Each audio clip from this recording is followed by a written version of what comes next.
18 years old, better than a quinceañera. It's here where everything started many moons ago at the Doubletree Hotel in Ontario. And tonight we have a stellar card headlined by two powerhouse welterweights.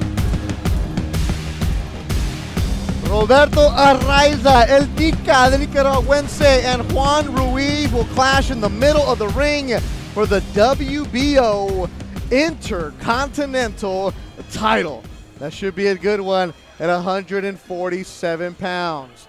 Before that, we will also have another championship fight, and it will be a good one between Erick Ituarte, representing Santana, and Tijuanero Carlson, who's trying to break a two-fight skid.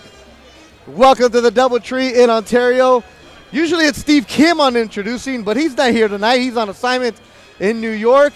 And alongside Michael Montero from Montero Unboxing, I am Beto Duran. You know you're legit when you have your own site and you throw your last name in front of it with boxing. Michael followed you for a long time boxing scribe. You can see him everywhere in the boxing social media circles. Dude, are you okay though? You're stepping in for Steve Kim. Hey, yeah, I'm a little taller than him. I think I can handle this. You have shoes? I have shoes. That's a big step. That's a big step. You're looking sharp. You're looking good. I appreciate it, brother. I appreciate it. I'm trying to, Steve, seeing him in a suit is always a surprise. Man. Seeing him outside of sandals and shorts. So I'm trying to do everyone proud and do a nice suit tonight. Imagine me having to look at him and go, wow, I still don't believe. It's a hologram Kim we used to get here at Thompson Boxing. And you guys know how this works. You're watching us on Facebook.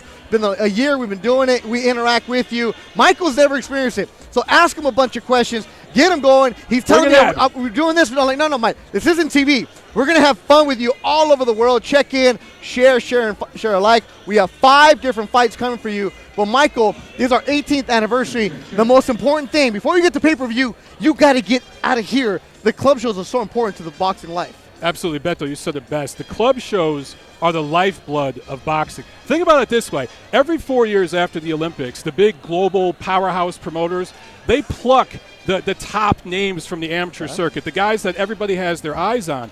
Those guys go straight to TV. The other 99% of the fighters that go pro, they're not going right to TV. They have to build their careers up right here at club shows like this. And Thompson Boxing has been around for 18 years. Think about that, man. How many flash-in-the-pan promoters have we seen come and go in 18 months? Not 18 years. Thompson Boxing's been around since 2000, developing, cultivating, overlooked local talent from here in Southern California and from really all around the world, right? Several of these guys have carved out great careers, won titles. It's been a hell of a ride so far.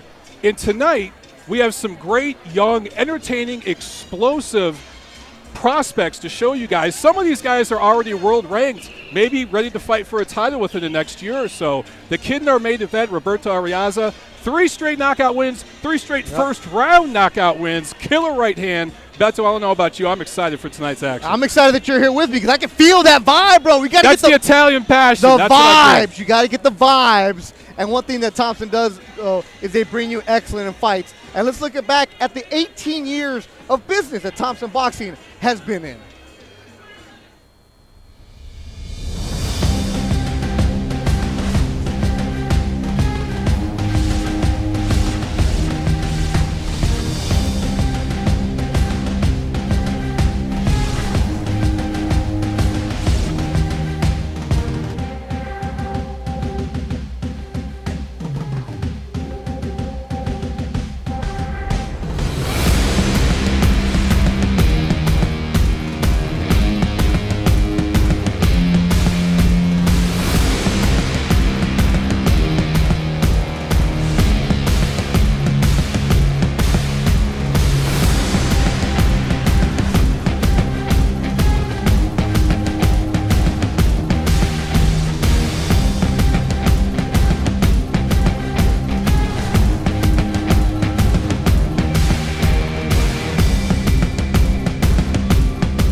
and gentlemen, we're ready for the first fight of the evening. Please welcome the boxers as they make their way to the ring. First joining us to the red corner from Oxnard, California, please welcome Super Sergio Gonzalez.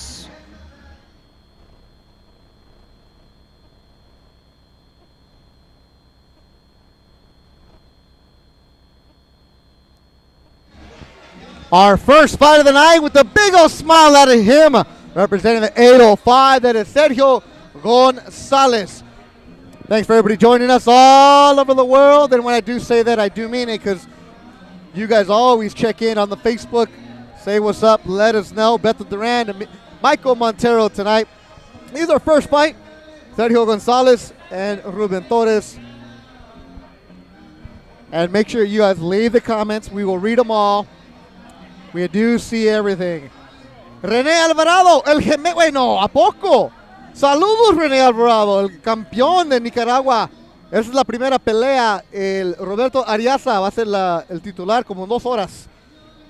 If you guys know anything about boxing, you know René Alvarado is a man that comes to fight. Blue corner from South Central Los Angeles, please welcome Ruben Ace Torres.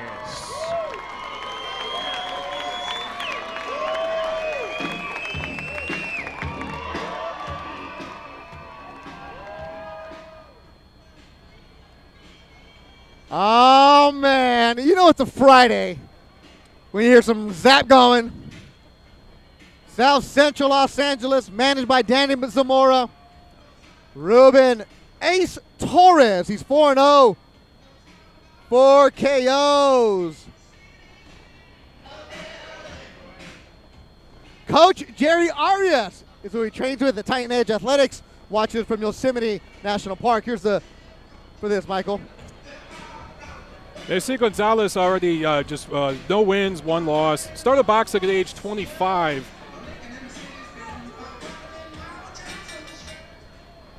Ladies and gentlemen, a very good evening to you, and we welcome you to the Doubletree Hotel here in Ontario, California, as Thompson Boxing Promotions presents a big night of action. It's Path to Glory, and tonight we are celebrating our 18th anniversary of outstanding boxing shows right here at the Doubletree Hotel in Ontario. A big night in store for you, and ladies and gentlemen, whether you're joining us here live tonight or around the world on Facebook, we welcome you. Certainly one of my favorite places to be on a Friday night, and we have a great night of action in store for you. Tonight's action is indeed sanctioned by the California State Athletic Commission. The chairman is John Carvelli. Our physicians at ringside has appointed Dr. Jeff Roberts and Dr. Andre Guerrero. Timekeeper at the bell, also keeping count of the knockdowns, Richard Urquides. Our judges at ringside tonight, Daniel Sandoval and Hall of Famer Marty Denkin. And trading off duties as judges and referees tonight, we have Raul Cais Jr., Eddie Hernandez Sr., and our third man of the ring. He's in charge of the first bout. He'll be giving instructions after the introductions, Rudy Barragan.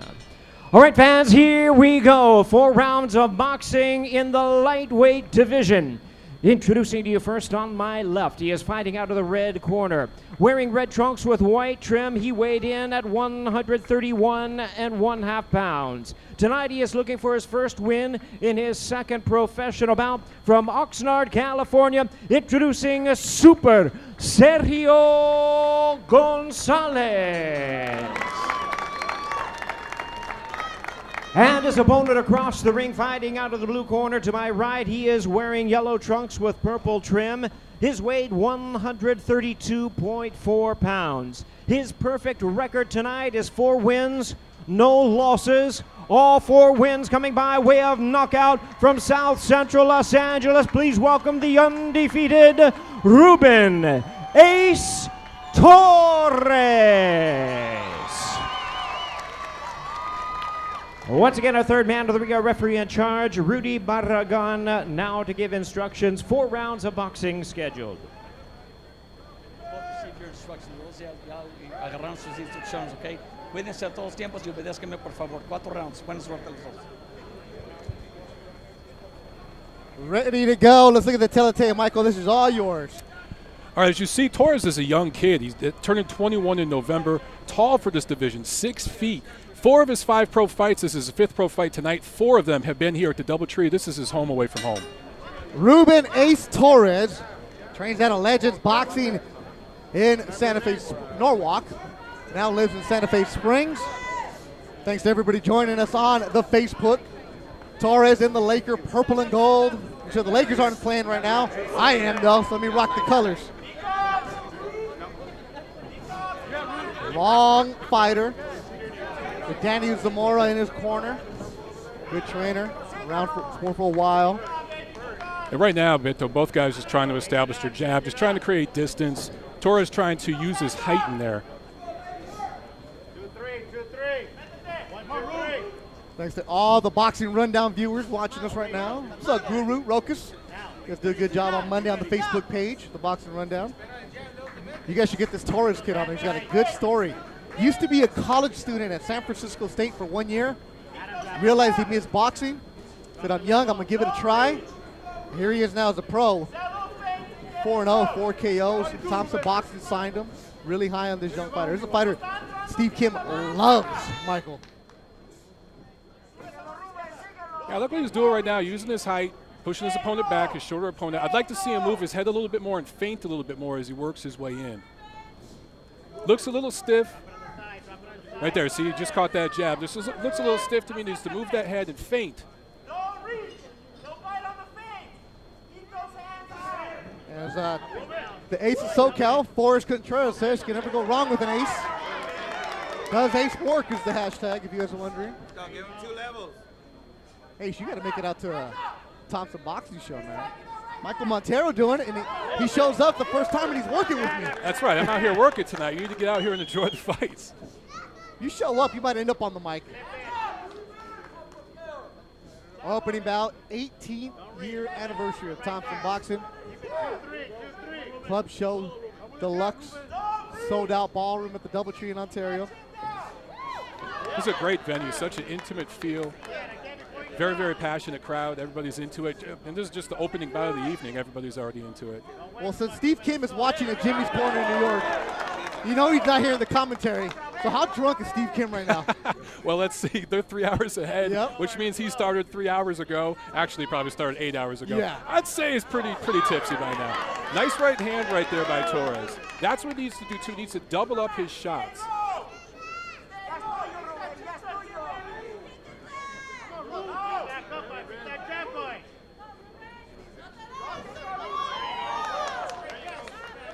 There you go. Right hand, body shot, sends him back. Torres stepping it up, dropped him with the left. It all started with that right hand, Beto. And Torres smelled blood. Huge left hook from Ruben Torres. That left hook finish, that was beautiful. I don't know if Gonzalez is going to get going. Final seconds of it, and that'll do it. Saved by the bell. Saved by the bell. Woo!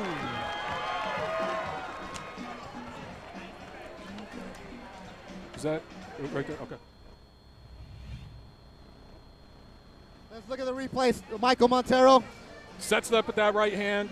And like I said before, he needs to double, triple up his shots. He needs to shoot more punches. He was going a little one punch at a time early on. Once he started letting his hands go, it flowed for him.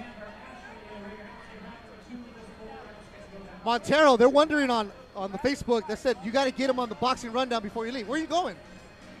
Well, I'm actually relocating with my fiance to Atlanta, Georgia. However, that's just the home base of operations. I'm going to be going all over the country covering fights, so I'll be back out here in L.A., Las Vegas, all the time covering fights. All right, just because you're moving doesn't mean you're leaving boxing. Absolutely not. I'm going to All be right, doing all more right. boxing work. See, I told you these Facebook people know what's going on with I love it, everything you man. do. The thing with the fans, you know, these days with social media, they are so in tune with what's going on. Not just with the fighters, but the media guys, everybody. Second round. Let's see if Torres can end it here. His opponent Gonzalez is 0-1. Not much amateur experience, or any at all. Like I was saying, he started boxing at 25, and Are you you serious? can see it. He's thinking about it before he throws. I mean, he had some moments early on, but right now he's definitely in his head. Gonzalez in the red is a professional breakdancer. I'm not making that up. He was pop locking for the Thompson Boxing cameras after the weigh-in yesterday. I don't know how to respond to that. I've never tried breakdancing. I don't want to. I'd probably break my back. Trini Cervantes, what up, bro? Appreciate you listening to the podcast. Trini, what's up, baby? Trini's a good dude. Yeah, I used to think Trini was a troll. Then I saw some other stuff. Like, nah, he's pretty good. I remember when Guru used to be a troll. Then he went media and sold out. Sold out the tequila. Don't we all? At some point, we all do. Yeah, but at least do it to good tequila.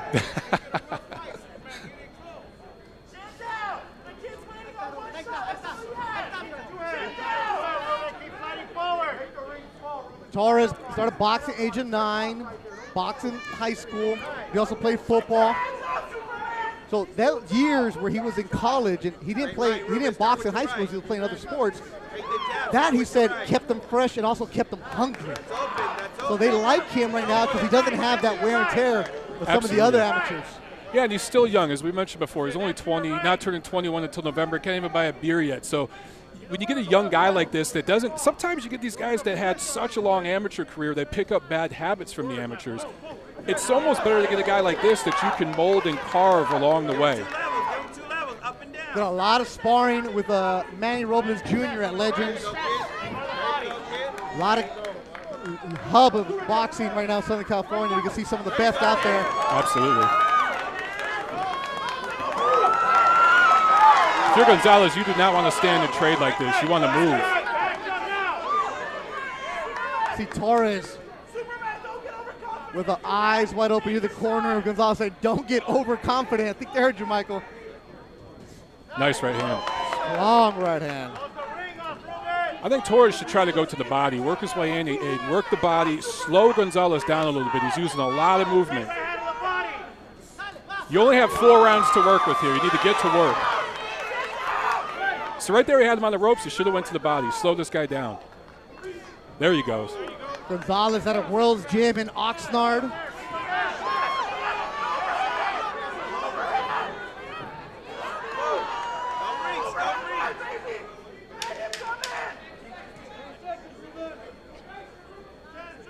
What up, Shelly Woods?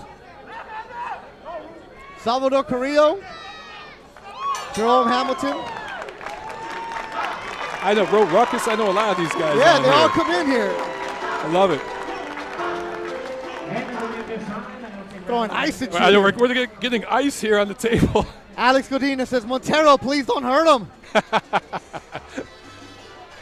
Walter Castillo, saludos. The main event will be Roberto Arriaza. We got 5 fights on the docket tonight.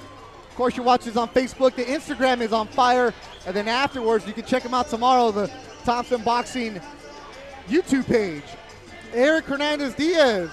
What up from Fort Bliss, El Paso? You're waiting for Michael Dutchover. Matt Ellenbogen. So make sure you guys share, and like. After this one will be Mario Hernandez, then Dutchover, Erick Ituarte, then Arias. Andre Barrera, what's up? It's lit tonight, man. We haven't even started. Actually, no, Michael and I did start. Oh, I just got some ice in the face right there, man. Well, they're not playing in this corner, man. This red corner. Wow. Third round of action. This one's scheduled for 4. As Gonzalez in the red went down late in the first round. That second round was a good recovery round for him. And, you know, he stood there and traded a little bit, and I thought that was a mistake, but it might have been the right thing to do because it got Torres respect. It backed him off a little bit, and Gonzalez was able to get his legs back, and he looks good now. Braulio Murro, saludos desde Tijuana, donde tienen buena comida china, dicen. Y vamos Cholos. Jab right hand to the body. You said that, not me. No, Cholos is a soccer team with TJ. Oh, okay. I thought you meant something else, man. Hey, but you know what? Anytime there's a real Cholo around, vamos Cholos too. There you go, there you go. Cholos with a Ben Davis, I'm on your side, bro. Hillary Suarez, Ruben Torres, that's my cousin. You're right. Everyone is somebody's cousin. Everybody's related. On social media, everyone's related. They're always related when they got tickets. Exactly.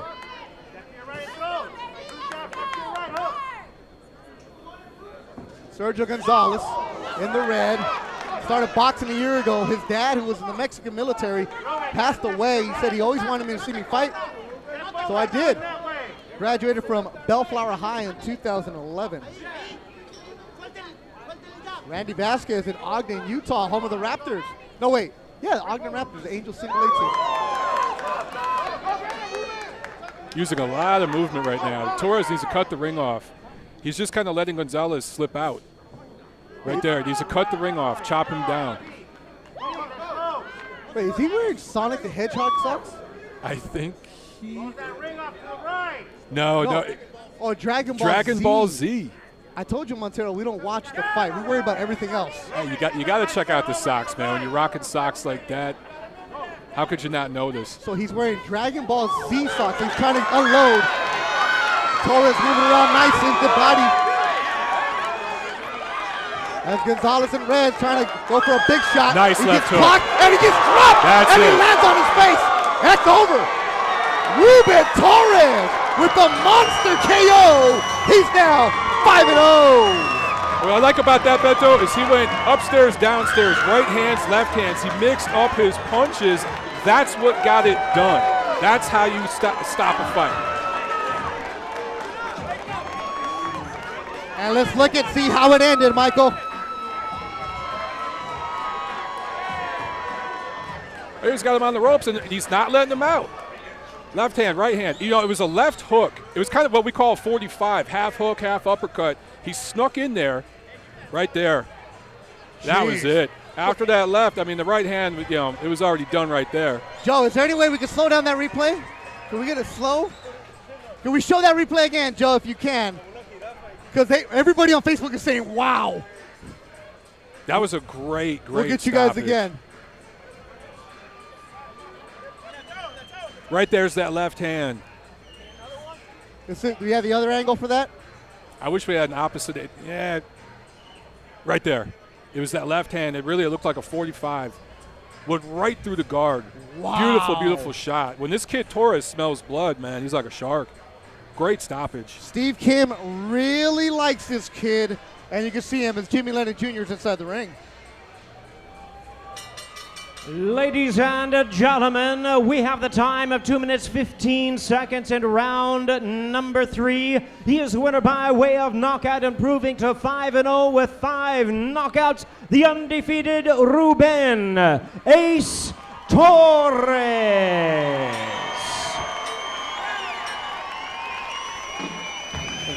Well, he wears Laker colors. He said he's a big fan. I think some of the Lakers might be big fans of him with that knockout. Woo-wee! And you know what? Everybody that's claiming Torres, you're related, go ahead, bro. Go for it. What up, Bryce Chan from Stellar Inc. and Van Nuys? Appreciate you. Our next fight coming up, Mario Hernandez and Eddie Garcia. All right. Now we take a chance, catch our breath. Let's all welcome in Michael Montero on boxing. Michael, that was your first fight. That was also your first Facebook interaction with the people. What do you think of what they do here? I love it. You know, the boxing diehards, man, what separates boxing from other sports is the diehard fans are knowledgeable. They're a little bit crazy, but it's like your crazy dysfunctional family, you know, that you love and you have arguments with. You throw stuff at each other at the dinner table, but at the end, you all love each other. It's all in good fun, and we can talk some trash with each other here on Facebook. I love this, that we can keep up with everybody. What up? For those of you guys wondering about Torres' weight, he came in at 132. That's what they agreed to for this fight. Torres, if he moves up, would be fighting at 130. Yeah, this is 132.4, technically 5'11", so he's officially listed as. Tall for this division. You know, eventually he's definitely going to settle in as a lightweight. They're looking at my notes. I didn't even see what I was doing right here. There it is. Go ahead, look at your notes all you want. Beto Duran, Michael Montero in a brand new suit. That's how clean he is. Trying. Oh, it's for the 18-year anniversary. How could you not get dressed up in a suit and celebrate this?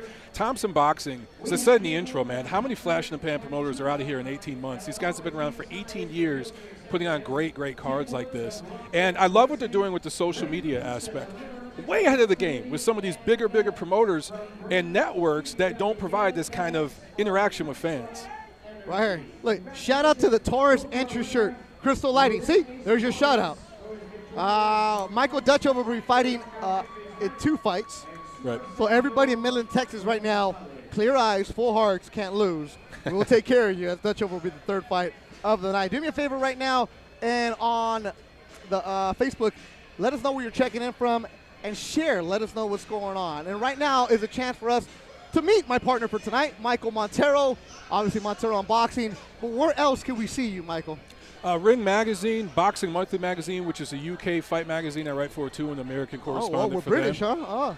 Yeah, Wow. I'm not even going to try to do a British accent right now because Wow. then the British guys will get on here and rip me because it's horrible. I also do work with Undefeated Champion Network with Steve Kim, who we mentioned. Work with Doug Fisher on there. I host a show named 10 Count. Sometimes I'm on there as a panelist, as a guest. So I'm, get in where I can fit in, right? I do a little bit of everything in this business: writing, correspondent work, hosting, and tonight I'm calling some fights. Tootie Suarez, Mike looking sharp on the suit. Appreciate it, Toot. Shelly Woods, Port Charles, Florida. Chucky Rivera, not even South Central. We got South Central here. No. He's South Central. South Central. Wow. Alex Godinez, the Chancla team. What's up? There you go. Oxnard, 805. Oxnard, great fight town, man. A lot of fighters coming out of there. The great gym scene up there. What is your social media, Montero? You can find me everything on Twitter, Facebook, Instagram, and YouTube. I have a YouTube channel. Please go there and subscribe. Everything's Montero on Boxing. Wow. So easy to find. Wow, Montero on boxing. And tell them you're not Mexican. I'm not Mexican. I'm Italian. I play a Mexican on TV. No. I'm Italian-American, but I train with a lot of Mexicans. Does that count? I work out. I was just at the gym sparring Wednesday night. So wait a minute. You're a boxing correspondent that spars? Occasionally. Wow. My fiance lets me spar once a week. It's usually Saturday mornings, but I don't fight anymore or anything like that. But, yeah, I do occasionally spar. Hillary Suarez. Now she goes capital letters. That's my cousin, Ruben Torres. Marcos Caballero. Wait, is this the Marcos Caballero, father of Randy at a Coachella? If it is, saludos. Oh, because you're watching Nicaragüense Arriaza. Okay. Ruben Torres just got 10 extra cousins after that knockout. I think he's been getting some phone calls asking if people can borrow money. There it is. So our next fight coming up, it will be 118-pounders, Mario Hernandez and Neri Garcia. Mario Hernandez is 5-0 with 2 knockouts. All of his pro fights have been here at Doubletree. So, again, home away from home. And it just goes back to what we've been saying all night about the 18 years with Thompson Boxing. Building up fighters on shows like this, local venues like this. That's how you start small, you build big in boxing. I love what they're doing here. Alex Salcedo, El Paso, Texas. El Paso, okay. Yeah, what else we got? We got Villa Midland. Hidalgo for Team Hernandez. Oh, he's in Jalisco. Jay Hernandez, what's up? We got San Diego in the house. Bobby Bonilla, great Met, watching us in Arizona. Old school. From Guatemala, Otto Morales. Look at, I'm telling you, you thought I was joking. We said we're worldwide tonight. We really are. This is awesome, man. Oh, it is. Bro Ruckus, I appreciate you. So we have 5 fights coming your way. Now let's get a chance. So Steve Kim is in New York for Lomachenko Linares. Right. How do you see that one? I think that's a great fight. Linares, he started as a featherweight, but he was very, very young. As a grown man, he was at lightweight. He's a true grown, natural lightweight. And I think his size, his speed, his athleticism, he has the right mixture to give Lomachenko his toughest fight. Yeah, Loma's been making everybody quit. I think this is going the distance. I still favor Lomachenko, but it's going the distance. If Lomachenko can stop Linares, he's pound for pound number 1. That's a huge accomplishment. Linares is a big, strong lightweight. And Jimmy Lennon Jr., big, strong heavyweight. All right. All right, fans, we're ready for our second bout of the evening. Please welcome the boxers as they make their way to the ring. At this time, joining us to the red corner from Monterrey, Nuevo León, Mexico, please welcome Neri Garcia.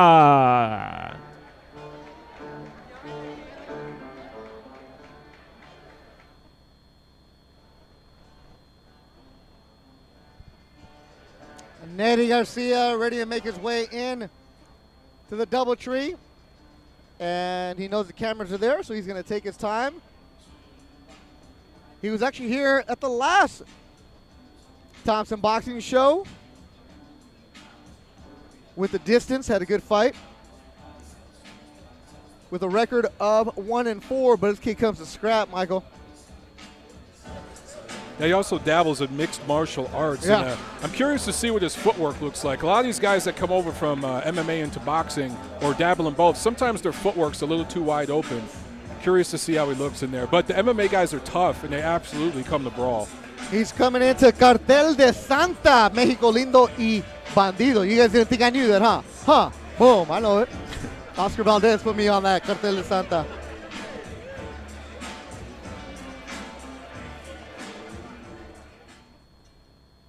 And now making his way to the ring from Santa Ana, California, please welcome Mario El Gallito Hernandez.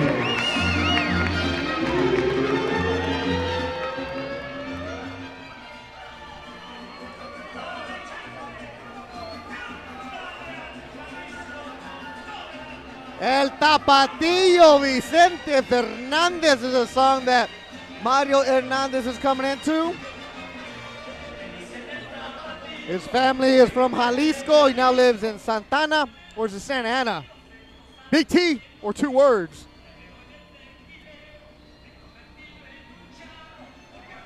Sometimes spars with Erick Ituarte in their co-main event today, so he's used to sparring heavier guys. Says he takes their punches well. Let's see how he looks tonight. TKO Boxing is what he's representing. The super bantamweights are ready to go, and Jimmy's in the ring.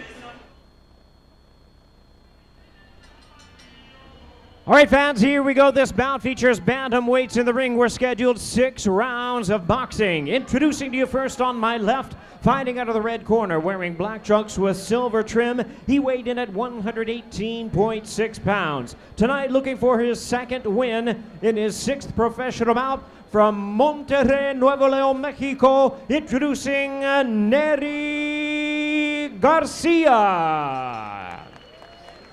And his opponent across the ring, fighting out of the blue corner. He is wearing maroon trunks with gold trim. His weight, 118.9 pounds. He is undefeated in his campaign to the ring with a record of 5 wins, no losses, 2 wins coming by way of knockout from Santa Ana, California. Here is the undefeated Mario El Gallito Hernandez.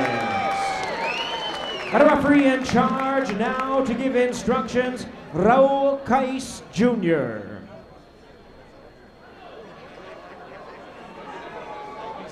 All right, gentlemen, receive the instructions in the dressing room. Know what I expect. A good, clean fight. Legal punches, here for you. These trunks are a bit high. Here for you. Touch gloves, luck to both of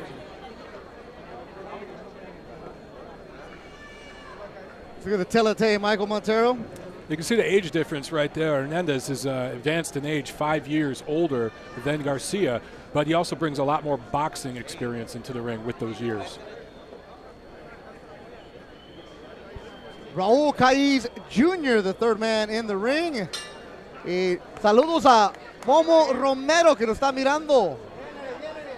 He fought on Thompson Boxing, former IBF 118-pound champion. He's watching us right now. Y saludos a Cayo Seguro desde Managua, Nicaragua. Right away, a nice stiff jab from Garcia, who's got the longer arms here. Alex Godinez, sorry. Ask and you shall receive. You want to see the graphic of the trunk colors? Boom, right there. What's up, man? Sorry, Michael, I get excited. It's all good, bro. When people try to tell us how to do our job and we come correct, hey, yeah, what's exactly. up? What's up? We stepping on our crack staff, man. Asking and get an instant answer. California squad comes strong, baby. California. It's the man. Mario Hernandez started boxing in his 20s. Boxing literally to support his family. Married, kids, from Teocatiche, Mexico. We've seen this story play out a lot of times. A lot of guys, boxing helps them get to a better life, supporting their family, literally fighting their way to a better life to support their family. Yeah, he works in a kitchen. So this is a dude who had a TKO boxing with Hector Lopez. I like some of the body work here from Hernandez. That's what you do with the taller guy that's using the jab. You try to get in, slow him down with that body work. And that gym down there. Nice overhand right. Yep, good right hand by Hernandez. The first couple of times he fought here, he was going 1,000 miles an hour. Now he's learned to calm down here in his 6th professional fight. Oscar Bergante, saludos desde Argentina. Mándanos un Malbec, por favor.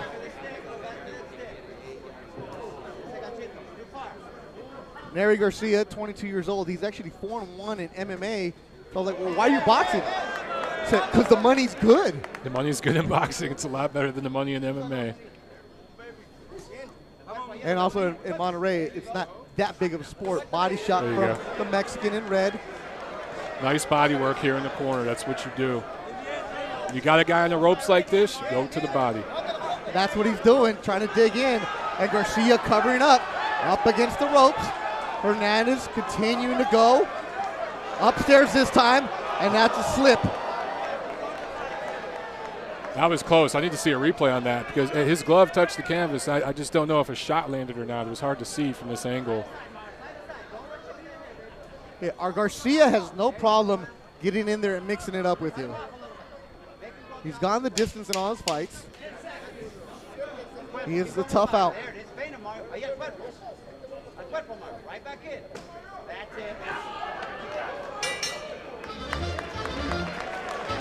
Erick Sarmiento Sanchez desde Chinadenga, Nicaragua. They're all here for Arias. Anthony Franco just joined us. If you're going to join us, at least share, bro.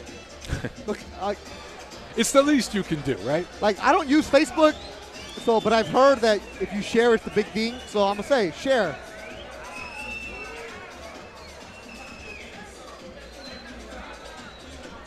You see the TKO boxing group. Michael W. Stott, Montero is live. That's right, baby. What's up, Stott? A lot of these guys follow my work on YouTube. I see a lot of you guys logging in here. I recognize you from the comment section. We've chatted back and forth. Sometimes we've yelled at each other back and forth, but it's all in good love. Check your Twitter too, man. See if you get any tweets. Let us know. Oh, you know what, man? There you go. See? That's why you're the best in the biz. You reminded me of this stuff. I haven't even checked my Twitter yet. Bill and Texan, your fighter is up next. Right now you're watching Mario Hernandez in the red, Erick Garcia in black, Jalisco against Monterrey. Thank you, Sergio Galindo, for sharing. Gabriel Perez, the Midnight Vision Car Club. Man, the car club's coming strong, Montero. The car club. Jorge Acosta en Los Mochis, Sinaloa. En Los Mochis, ahí están los pericos, ¿verdad?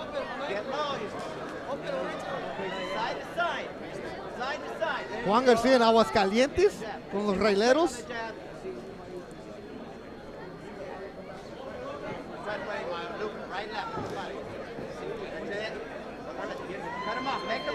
Nicaragua is coming strong.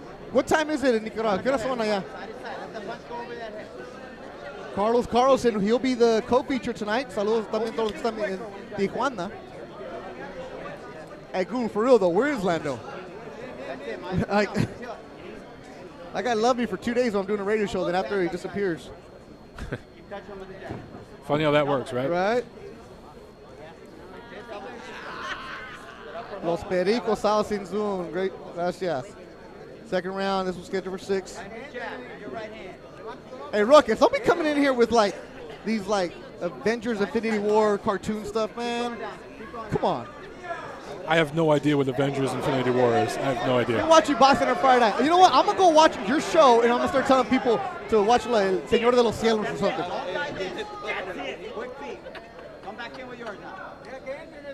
Both guys have settled into a rhythm here, but both of them are waiting a little bit too much. Hernandez needs to try to be first here. He's letting Garcia be first too often here in this second round. Ricardo Moreno, entonces, ¿cuál equipo está en Los Mochis? Wobbly legs. Hernandez landed another good overhand right. And he turned him, continuing to dig in. Garcia, I told you he's tough. He's taking some punishment here against the ropes. He's coming got to up. throw back. He's moving around. Hernandez digging deep. Garcia con el corazón. He's got some legs. Hernandez needs to be careful here and not shoot as wide. He needs to back up and not smother his shots. He's smothering his power a little bit right here. I like the body work, though. That's good. Now back up and give himself leverage to shoot those headshots. There it is. Man, you were lying, Beto. Garcia's tough, man. Strong round for the Mexican Hernandez. A lot of heart from the muchacho de Monterrey, Garcia. Garcia looked unsteady on his legs walking back to the corner. Definitely got rocked.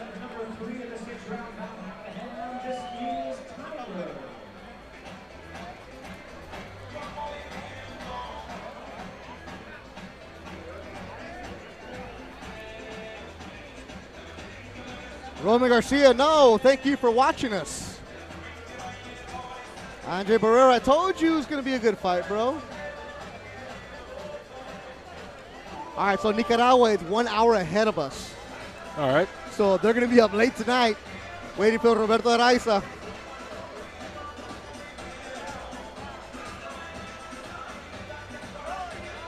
Hey, for those of you guys wondering about Pepe Gomez and Cancun Boxing, follow Pepe Gomez 1 on Instagram. He has this inspirational Instagram story called La de Hoy, and the doctor is checking out Garcia. They have stopped the time. And the doctor's bilingual. That's cool. I always wondered that too. Like when the doctors come in and ask like a Spanish-speaking fighter, like, what do you expect him to answer? I'm fighting. I'm already buzzed. Right. And now you want me to translate. Right. I know a lot of the commissions, California especially, they train their refs and ring doctors to know some Spanish terms. For the doctor, just medical terms, just to make sure that the fighter's okay. Yeah, right now the doctor said, ¿Cómo te llamas? All right. I think everyone knows that one. Hey, but you know what? When you've been rocked the way Garcia was, you might come back and say Steve Kim. Coming up next is Michael Dutchover. It'll be the third fight of the night. JL Hernandez, saludos desde Teocaltiche, Jalisco, Mexico, which is right next to Nochislan, where my parents are from. That is Teocaltiche, is where Hernandez grew up. He works at UC Irvine as a maintenance guy. Then he goes to TKO Boxing in Santa Ana. Double duty. How many fighters do that, man? I mean, work all day and then go to the gym and then work all night. And he's married with kids, which is the real job. So good overhand right. Maybe the boxing gym is a nice escape from some of that trauma back home, you know. You're about to get married, bro. You're about to find out. Oh, I shouldn't have said that on there, man. Next thing you know, you're going to be at a Crystal Cove in Malibu like Guru is with a bottle of rosé.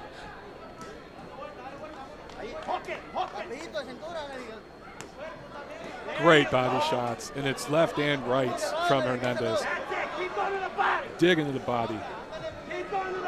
And Guru, I know you went to UC Irvine. That's where you found your wife. Good for you, bro. As Hernandez is digging, he's realizing he's hitting a brick wall in Garcia. UC Irvine, my fiance went there, the University of Chinese Immigrants, they call it. And I can say that. I can say that. My fiance is Chinese, so I can say that. That's what she told me they call it. Usually we don't censor this, but Montero's going to get censored after the second fight. You guys have Steve Kim calling these fights. I know he's the least politically correct person there is. Kim comes strong.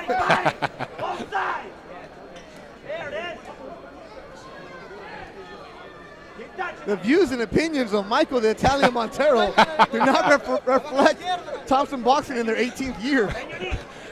As Hernandez just digging in again. Again, that's what you do. When you have a fighter like that, especially a taller, lankier fighter like that, backing into the ropes, you tee off to the body and it opens things up upstairs. Right now he's having success upstairs because it started with the body work. And he jumps in, it is over. Calif has stopped the fight. Mario Hernandez, el Gallito, has gotten the victories. Hey, Ray Perez, look, Mario's wife is my sister. That wasn't cool, man. That was Michael Montero saying it. Again, I get a pass. My fiance is Chinese. Okay, you know you're doing it wrong when Mr. Boxing Guru likes you. Oh, I like Montero on these. I like that, dude. And let's look at the replays of how this fight ended. And see, by then, the headshots, well, yeah, we got him right at the stoppage here. But before that sequence, Hernandez had dig to the body, really the whole round. It's starting in the second round. And then he starts teeing off up top. And, you know, the crowd booed that stoppage. It seemed maybe a little premature, but the writing was on the wall. I don't mind it. The kid Garcia was taking a beating. So, Mario Hernandez, el Gallito de Teocaltiche, Mexico, improves to 6-0. He gets his third stoppage. And that's also one where you're dealing with a kid who's young. And Garcia was not going to go down. You want to protect him from damage. Exactly. Sometimes you have to save a fighter from themselves.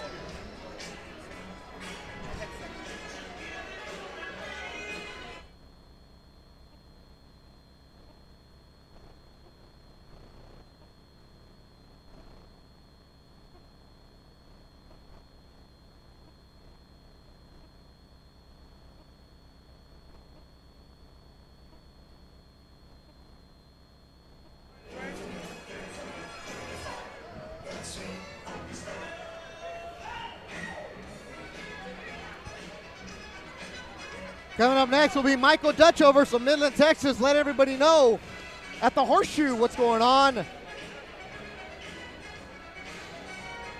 As we'll be joined here. Make sure you guys share the comments right now. Then it'll be Erick Ituarte, then Roberto Arriaza. And then we got some people behind us. I don't know who's behind me. Oh, man, it's LaRon Mitchell. I better know who that is. Wow, wait, is LaRon talking with us right now? All four of you? LaRon, why don't you scoot in over here? There's the camera. Boom. There we go. Perfect. We're going to Jimmy Lennon Jr. Bam.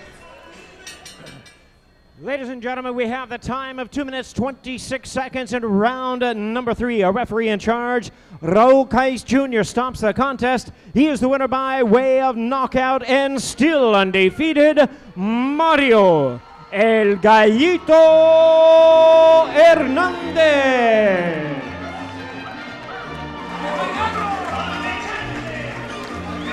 Mario Hernandez, TKO Boxing.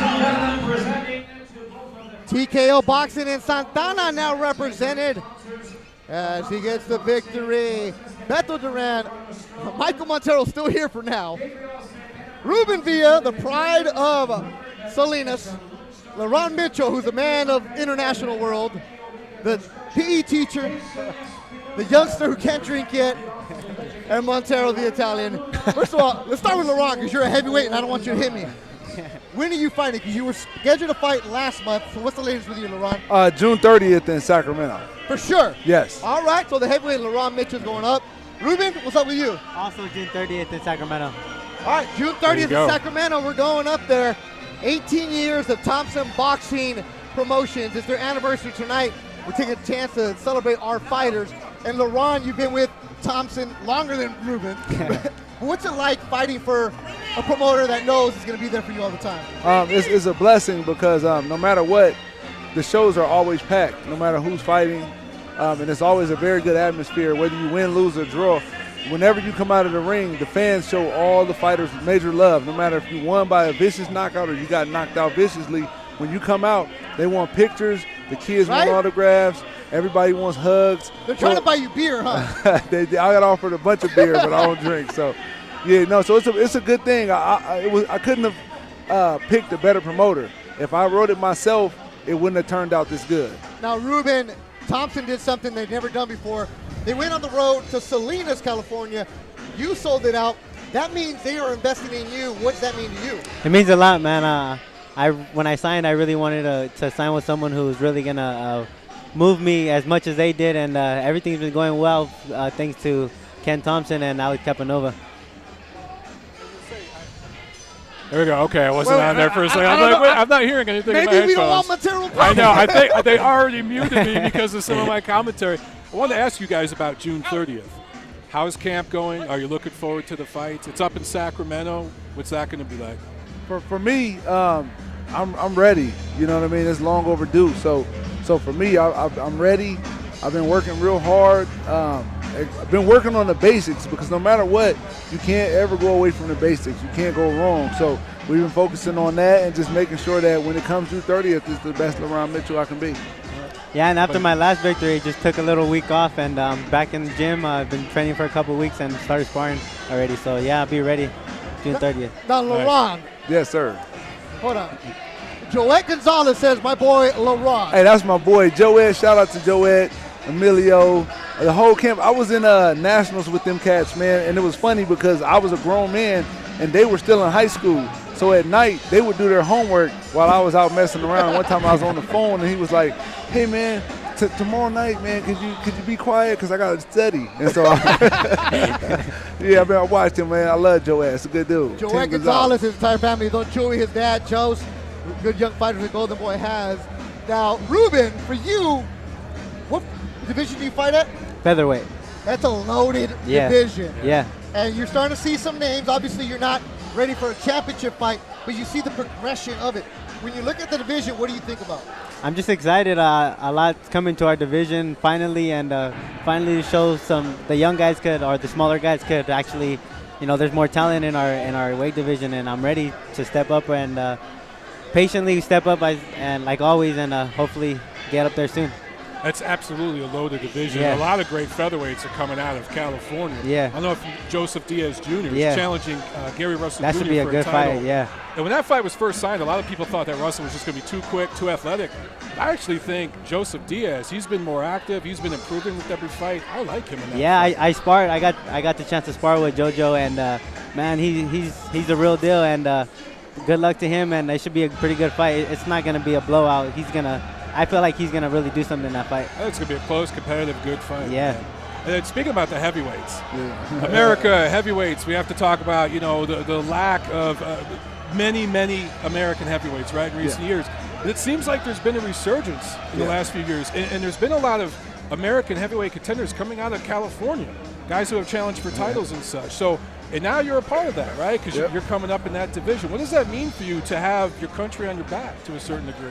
Is there pressure because you're a heavyweight from America? Nah, man, it's an honor, man. I go with God everywhere I go, so I'm good. You know what I mean? I don't have to worry about nothing. It's already written. So all I can do is train my best, be the best me I can be, and whatever happens from there happens. I'm going to bring the best I can bring every time, no matter what. So, whether it's me winning by 12-round decision or me winning by knockout, I'm just ready to enjoy. I'm just enjoying the ride, I'm enjoying it. LaRon, you're a teacher? Yes, sir. A PE teacher? Yes, sir. So when do you train? I train. I teach and I train. I get up in the morning. I go run. I go to school. I teach the kids, and then I go work out again afterwards. I don't have that kind of energy. It's no different than Brian Jennings when he was working as a station engineer. You know what I mean? He did it. He fought for a world title. Why can't I? I was ringside for that. I covered that fight at MSG. Yeah. He did a really, really good job in that fight. He gave Klitschko a good challenge. And he worked all the way up until that camp. Okay, that's right, yeah. So, I don't know, man. What do you think about Anthony Joshua, Deontay Wilder? I don't think they're going to fight till next year. I know they're yapping at each other back and forth. When that fight finally happens, how do you see it playing out? I'm going with Bronze Bomber, no doubt. I've been in the ring with him. He's hard. He does everything right. And then he does what he wants to do wrong. When he gets you hurt, then he's won a bronze medal. You don't win a bronze medal by being tagged Windmill Wilder or being wild. You win a bronze medal. Do you think he gets too much criticism for his style on social media? Yeah, I mean, we do because like you said, for a lack of heavyweights and here in America. If he was from Nigeria or France or, London, England himself, he would be a superstar. June 30th, check him out in Sacramento. Ruben Villa, LaRon Mitchell, now Jimmy Lennon Jr. sits in the ring. All right, fans, here we go. Please welcome our next fighters to the ring. First, joining us to the red corner from Milwaukee, Wisconsin, please welcome Money Mike Fowler.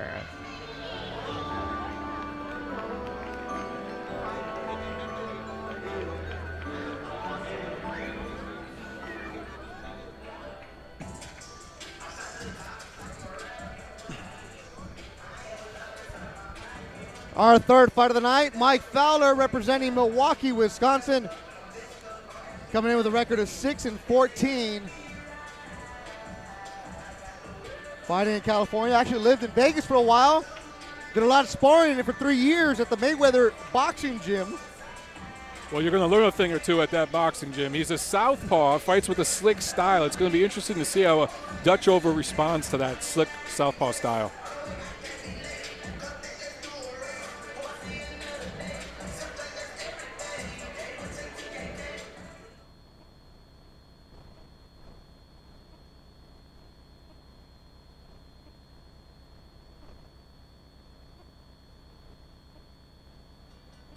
And now, ladies and gentlemen, joining us to the blue corner from Midland, Texas, here is Michael Dutchover.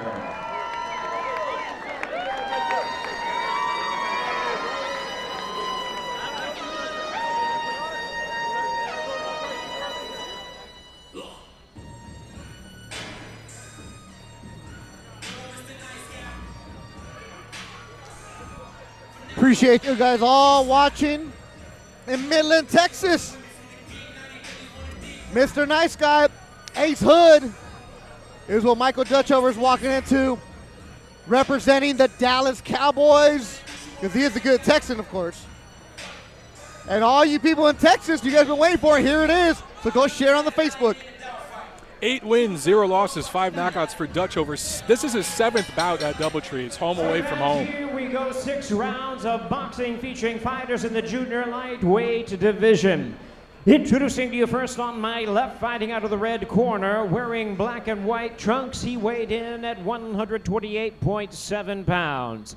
Looking for his 7th victory in his 21st professional bout. And joining us from Milwaukee, Wisconsin, please welcome Money Mike Fowler.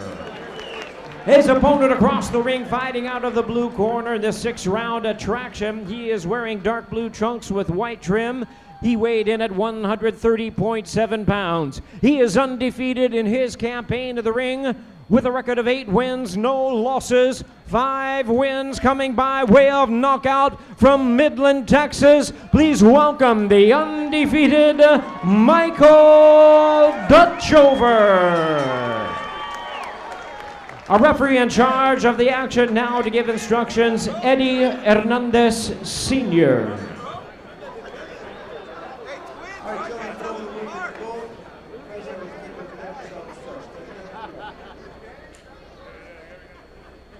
Eddie Hernandez, the third man in the ring. Michael Montero, here's the tail of the tape. You see the age difference right there. Fowler, 25 years old, more experienced fighter. A little bit longer, 68-inch reach compared to Dutchover's 67-inch reach. Again, with that southpaw style, maybe he has longer arms, Fowler. I'd be interested to see if he can use that to his advantage in this fight. Alex Godinez, I agree with you. This should be a good one. It's our 3rd bout of the night, the main event. The Nicaraguense Roberto Arriaza taking on Venezuela's Juan Ruiz. Michael Dutchover, 20 years old, from Midland, Texas. He now lives and trains in Southern California, Santa Fe Springs to be exact. He lives with his manager, Danny Zamora's mom. A young fighter who realized at a young age, you got to get out of the small town if you want to be a big fish.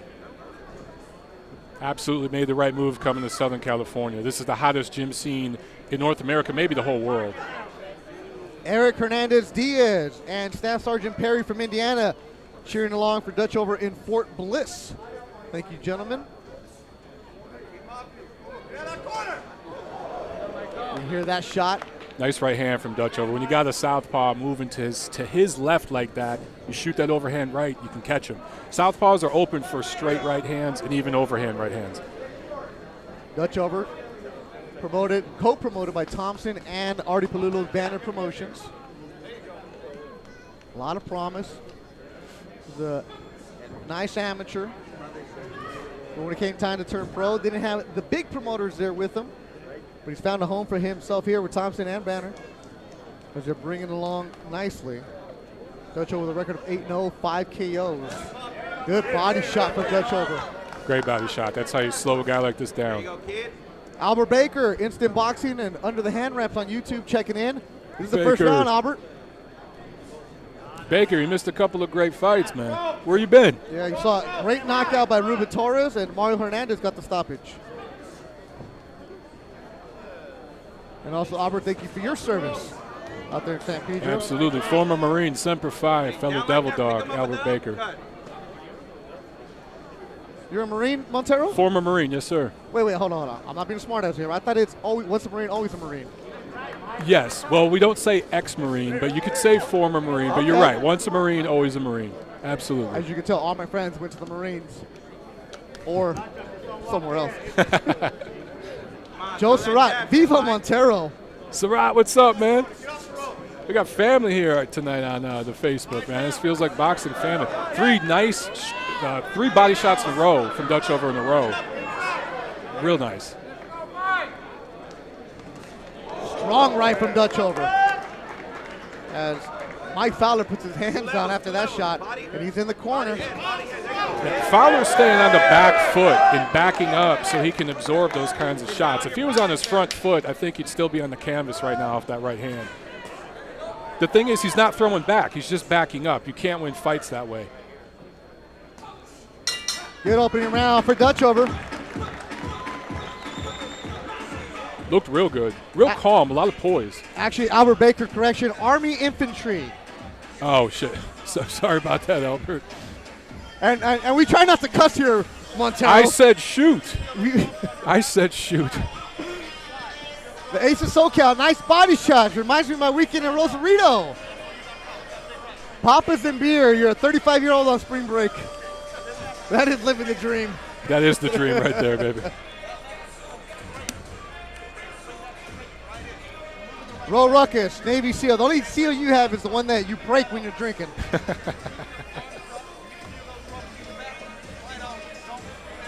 Moises Sotelo, saludos desde Nicaragua.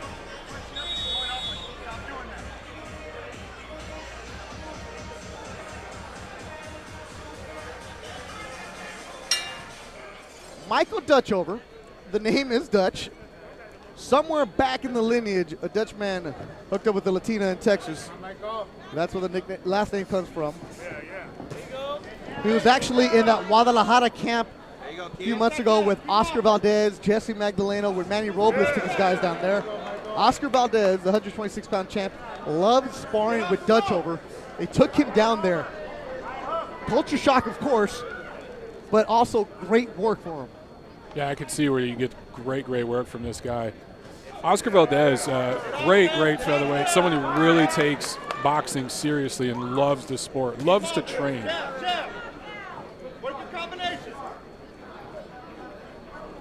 You know, when I watch Dutchover fight, I'm not seeing a 20-year-old. I can't believe this kid's 20 years old. He looks very poised in there. Everything he's doing is very calm. What's the tattoos? They grow up so quick. Is that what it is? Yeah, the kids grow up before your eyes. They have so many tattoos these days. There it is. You can hear the body shots landing from Dutchover. A much different fighter tonight than he was in his last fight. His last fight, he brawled with a guy he shouldn't have been brawling with. Danny Zamora was just ripping into him. And Dutchover said he wasn't listening to his trainer because he just became a fighter instead of a boxer that night. Tonight he is boxing, Michael. He's absolutely boxing. And when he needs to brawl, when he's got his man on the ropes like that, he's brawling a little bit. He's making his shots count. Even if some of those body shots are blocked, he's punching to the shoulders, to the arms. That's how you get a guy to drop his guard.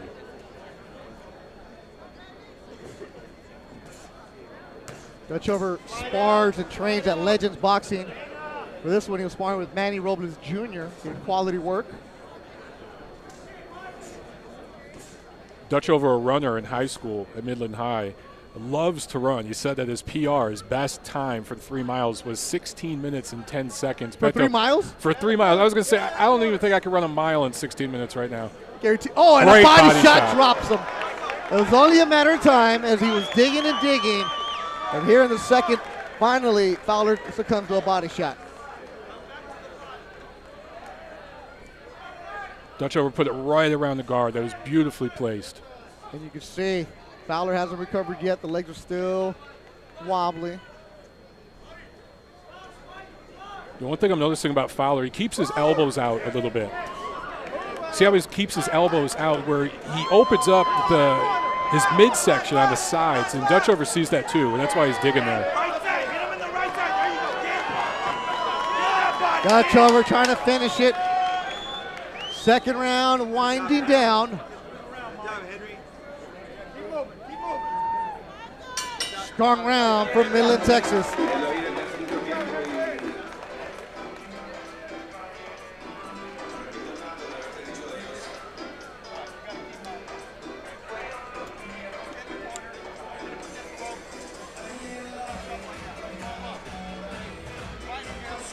Here we got a replay right here. See if we can catch this body shot. So look at Fowler's elbows are up a little too forward in front of him. They're not at his sides. He pushes them forward if you watch. And see, Dutchover goes right around it. That's exactly what you do to a guy who's pushing his elbows forward.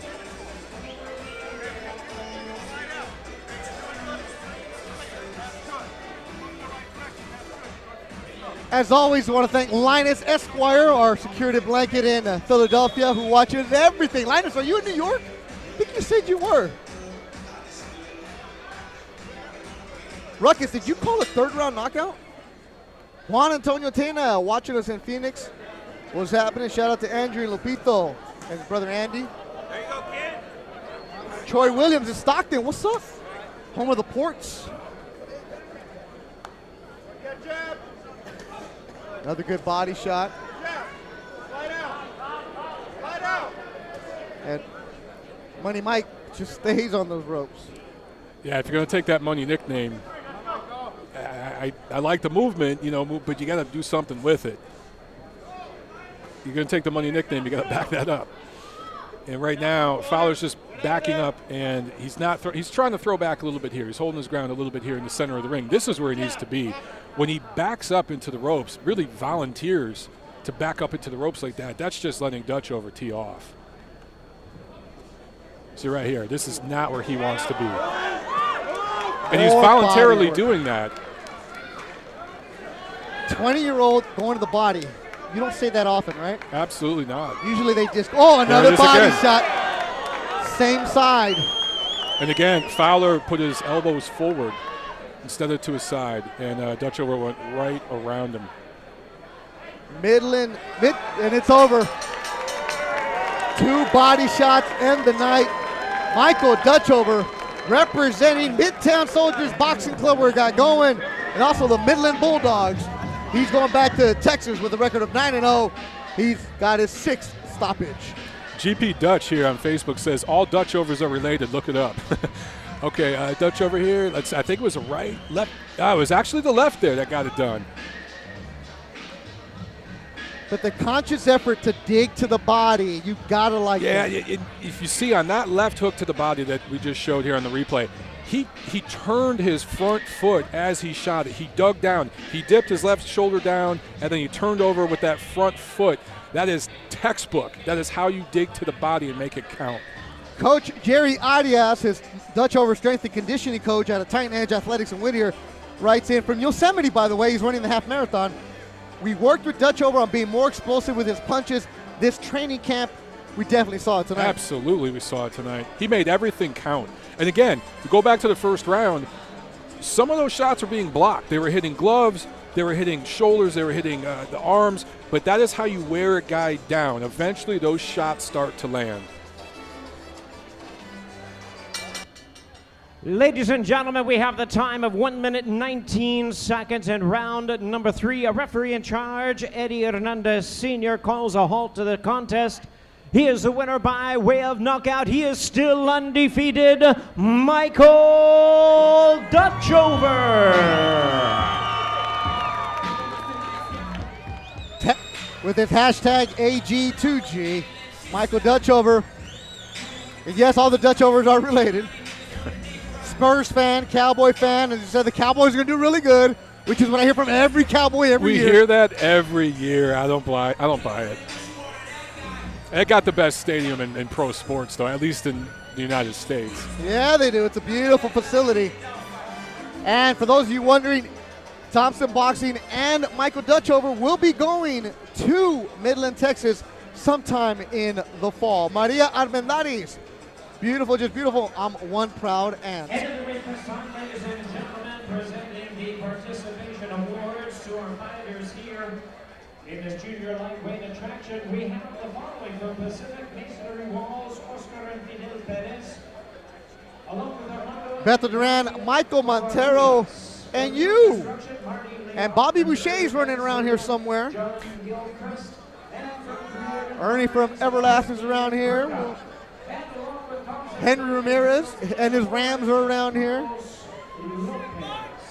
So a lot of people going on. Michael, I got a question for you. Saddam Ali Munguia on HBO tomorrow night. What do you have on that? I think it's a fantastic matchup. I think Ali will start out ahead. He's a more experienced fighter, a naturally bigger guy. At least he's been at that division for a while now. I think he wears 154 better than he did at 147 is what I meant to say. But I think with his boxing style, he'll be up ahead in the early rounds. But Munguia, the young man, look, there you go, get sharp, get that tie right. I mean, well, they don't tell me that my face is right in front of the camera. There we go. What do we got? Semper Fi. Semper Fi, baby. See, man, Marines stick together. You see that? But, okay, back to Ali and Munguia. I think Munguia is going to learn on the job Saturday night. And I think that he's going to start with his pressure and his explosive style in the middle rounds, start to chop down Ali and cut the distance. And I think he's going to win a close decision, possible late stoppage in that fight. But the co-main is very, very good, too. Hold on, real quick, though. Tony Contreras, Munguia, body shot, round 9. Kyle Segundo got Jaime winning. Sal Sinzun, Munguia. Joe Surratt, Munguia by KO. Guys are really into this. I think Munguia is the goods. He passes the eye test, and I think he's going to really surprise a lot of people tomorrow. You know who doesn't surprise people? The classy Jimmy Lennon Jr. Absolutely. And ladies and gentlemen, your attention please. At this time we have a special presentation. Through the 18 years of Thompson Boxing Promotions, we've had a number of great world champions come through this ring, fight right here in this room, and go on to win a world title.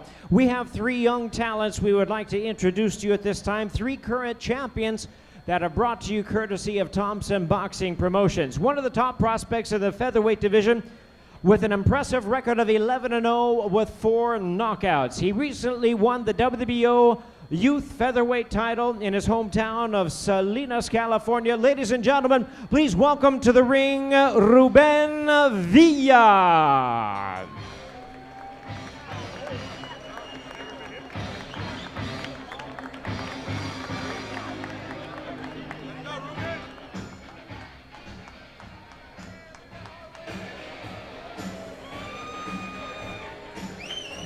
Ruben Villa in the ring, proudly wearing his belt.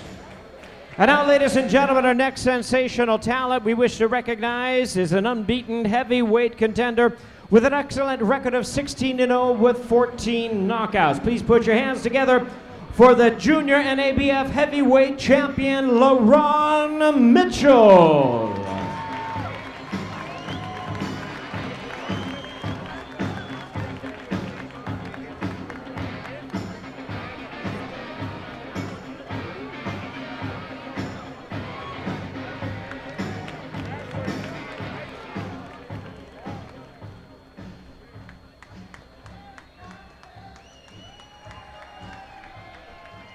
And now, ladies and gentlemen, we present the latest world champion brought to you by Thompson Boxing Promotion. Raised and trained and developed right here, he successfully defended his world title in February, and he is back in action on Showtime in June. Ladies and gentlemen, please give a warm welcome to the defending WBA Super Bantamweight Champion of the World, Danny Baby-faced Assassin Roman.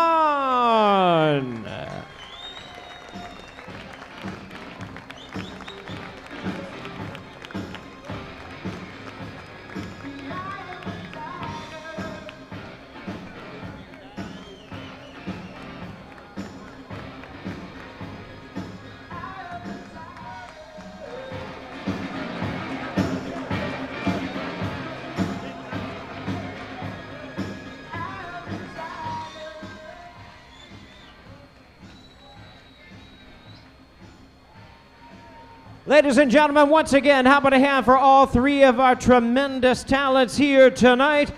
The WBO Youth Featherweight Champion, Ruben Villa. The Junior NABF Heavyweight Champion, LaRon Mitchell.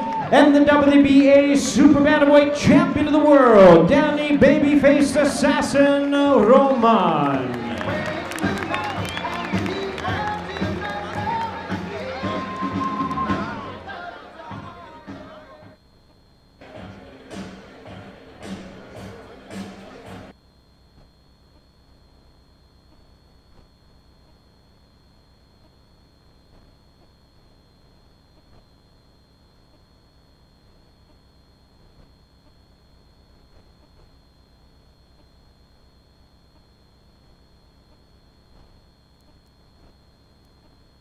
And pretty cool to see Danny Roman, the world champion. His fight date will be announced pretty soon, sometime this summer.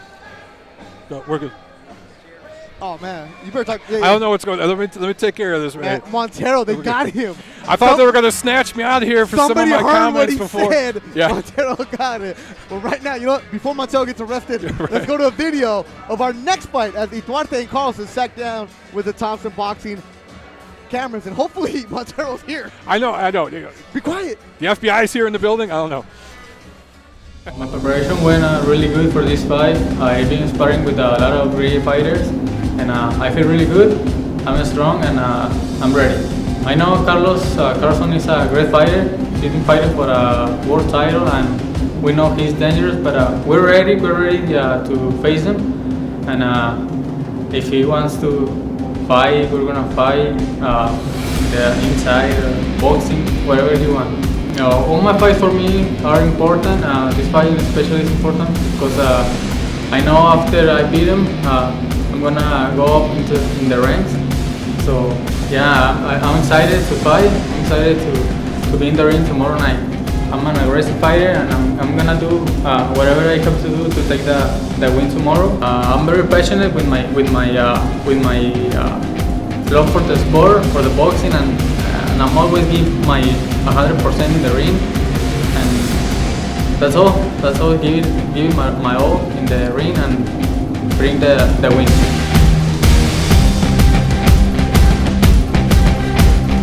We had a great preparation for this training camp. There was some time off here and there, but we had 2 full months of great work, and we're ready for this fight. We're ready to compete. Erick is a great fighter. He throws a lot of punches. He's a natural featherweight. He's had fights in lower divisions, but now he's in his weight class where he's shown to be an excellent fighter.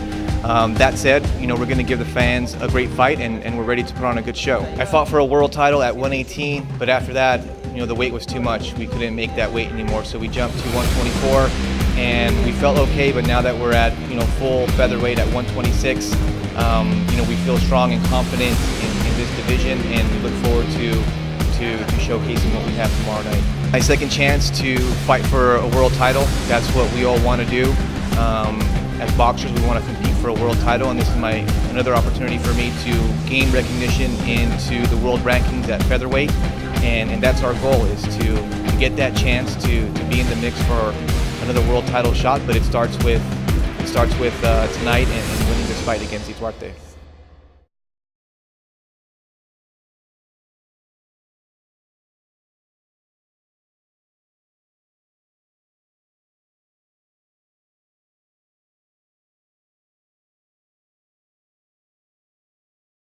Boxers as they make their way to the ring. First joining us to the red corner from Tijuana, Baja California, Mexico, Carlos Memín Carlson.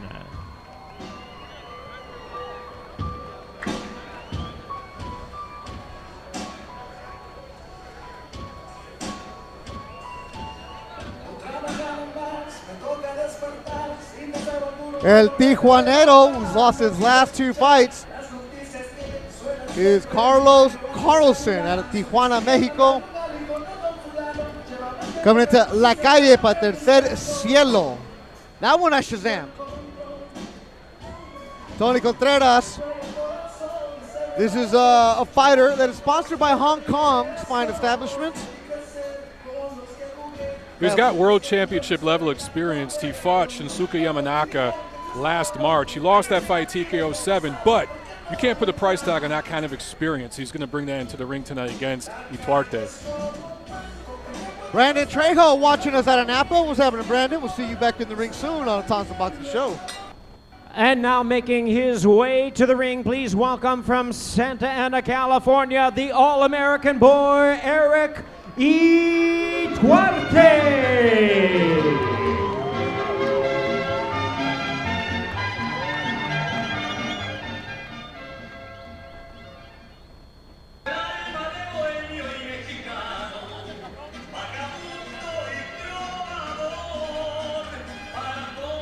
Vicente Fernández. Como México, no hay dos. Erick Ituarte representing Santana, Ruiz in Durango, Mexico. Ituarte, known as a light puncher, only 3 knockouts in his 21 pro fights, but he is coming off a knockout win, a first-round knockout win in his last fight last November at Doubletree. Roger Chapa, of course I do. It's like the library. And there you see the difference in KOs, right? Carlson has 12 KOs, Ituarte with only 3. So Carlson, let's see if he can get something done with that power and score an upset here tonight.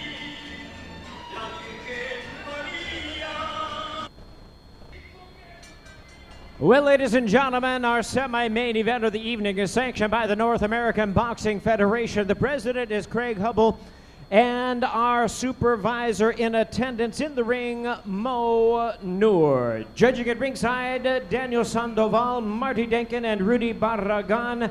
And our referee in charge of the action, he'll be giving instructions. After the introductions, we have Raul Kais Jr.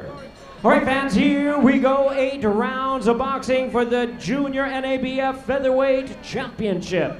Introducing you first on my left, fighting out of the red corner, wearing red, white, and green trunks. He weighed in at 124.8 pounds. His record stands at 21 wins, 3 losses, with 12 wins coming by way of knockout. From Tijuana, Baja California, Mexico, damos la bienvenida a Carlos Memín Carlson. And his opponent across the ring on my right, fighting out of the blue corner, this 8-round title attraction. He is wearing white trunks with silver trim. His weight, 125.9 pounds. His record, 19 wins, 1 loss, 1 draw, with 3 wins coming by way of knockout. From Santa Ana, California, please welcome the All-American boy, Erick Ituarte. Once again, Raul Kais Jr., our referee in charge, now to give instructions.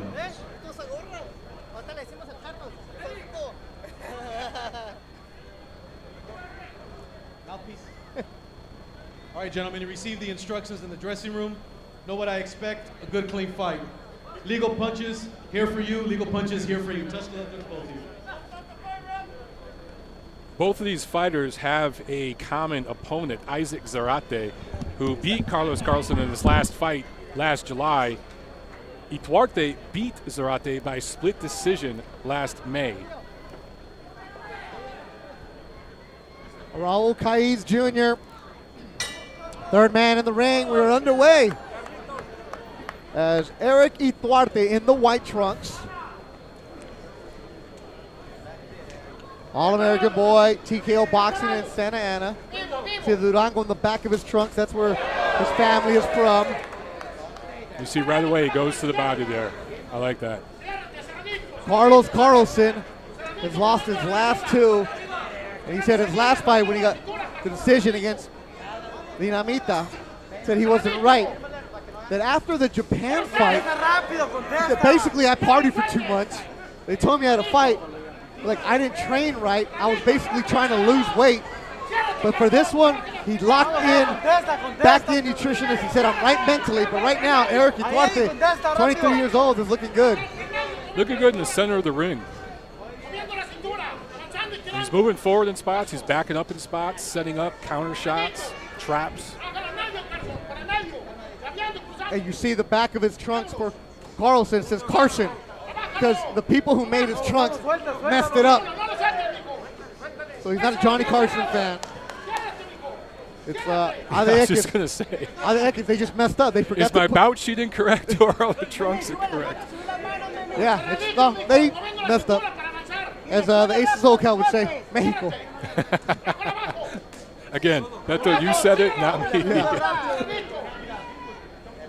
Pedro Lobo Madrid, what's happening? Checking in. Good shot landed by Ituarte in the white. He's mixing up his punch as well. He's some uppercuts, some body work, left hands, right hands. I'd like to see a little bit more of a jab. But for Carlson, this is what he needs to do. Just come forward, push the fight, press the fight. Make this ugly.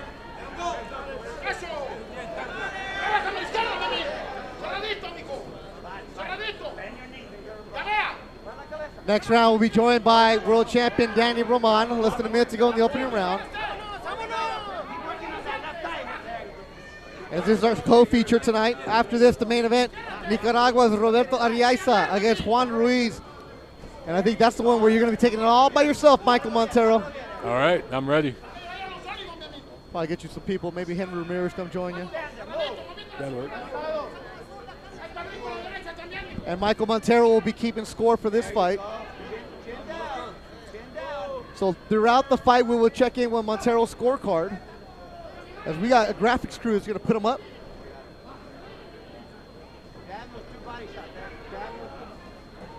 Good shot from Ituarte, a body.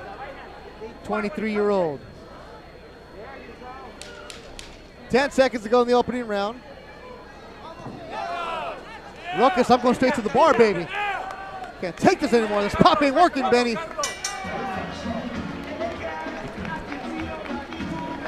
And now we bring in the champion. You know what? Why don't you introduce yourself? Danny Roman. What weight do you fight at?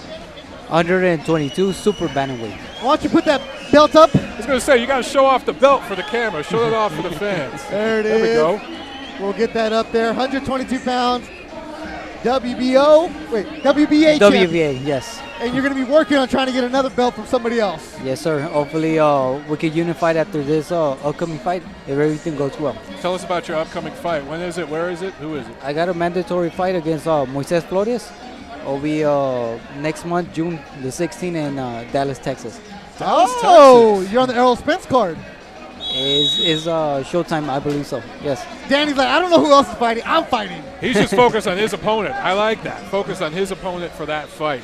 And so, Danny, is that fight confirmed June 16th? Yes, it is. They just announced it, yeah. All right, so June 16th, Danny Roman will be defending his 122-pound belt on Showtime. Good for you, man. You went to Japan, you won it. You defended it in Japan. And now you get to show it off in the United States. Danny Roman, the babyface assassin. You know these guys in the ring, don't you, Danny? Yeah, they fought my teammate Isaac Zarate. And these guys come ready to fight, and that's what they're doing tonight. They're giving a good fight.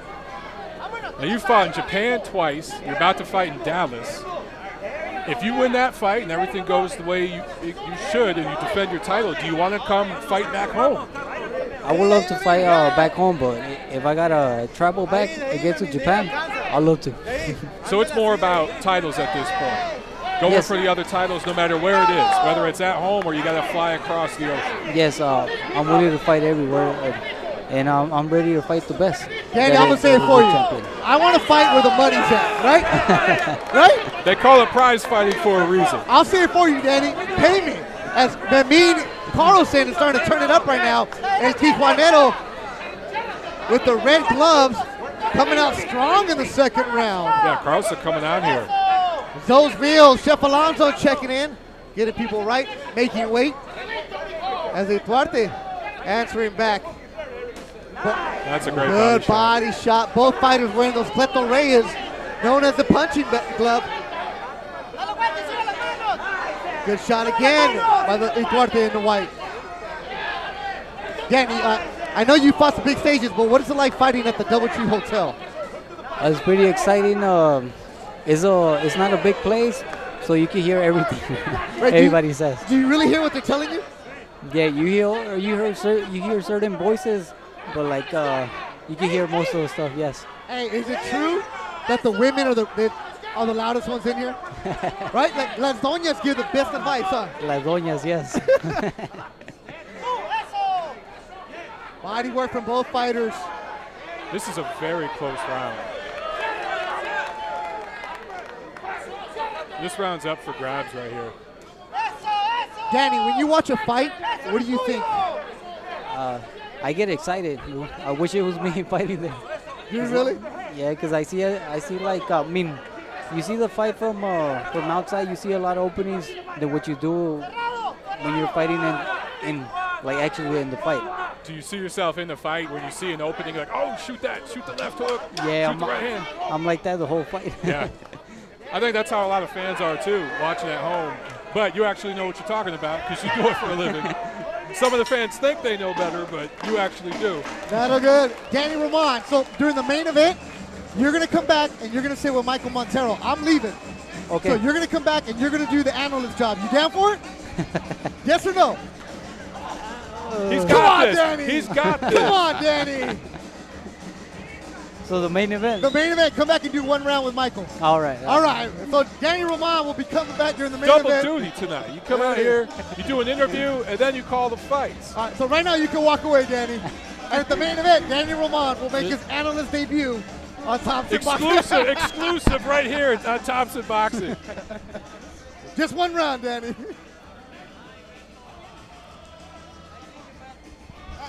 Great job, man. Great job, man.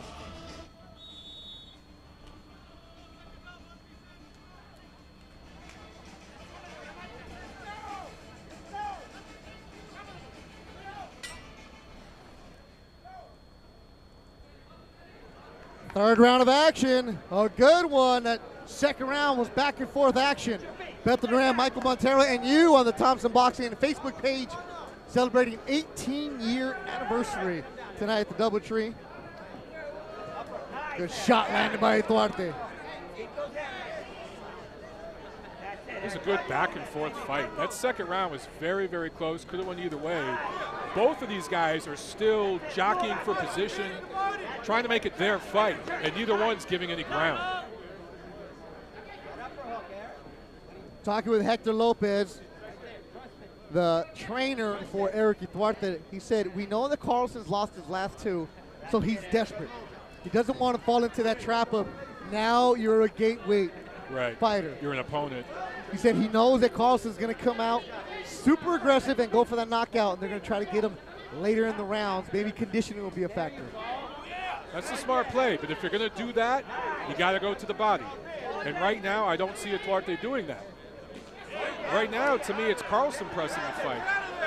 You have to invest to the body early on. If you think your opponent has a conditioning issue, you want to take them to the deep waters, start working the body.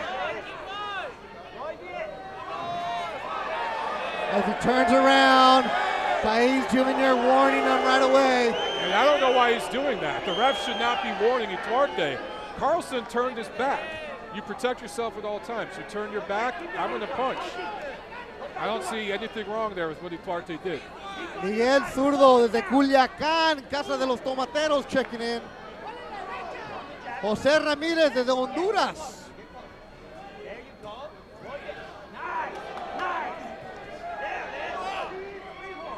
Our main event coming up will be Arias, Nicaragua against Ruiz, Venezuela.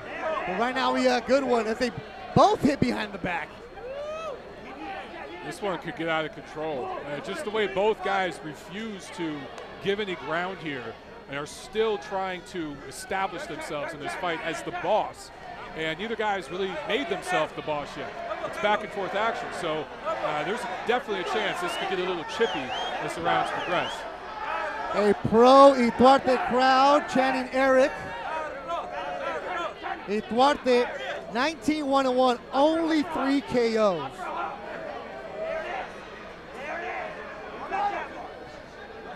Good shots by Carlson. And you can tell Carlson's he's thinking in the back of his mind, this guy only has 3 knockouts because he's marching right in there. I don't know if he respects Ituarte's power. Another close round.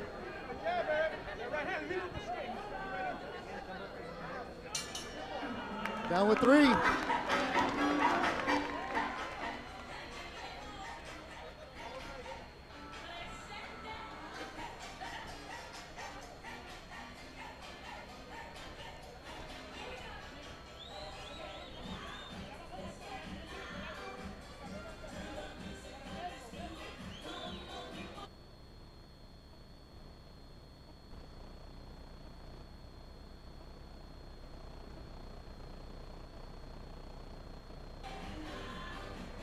Referee Raul Cai saying both fighters cut underneath the eye, a result of accidental headbutts.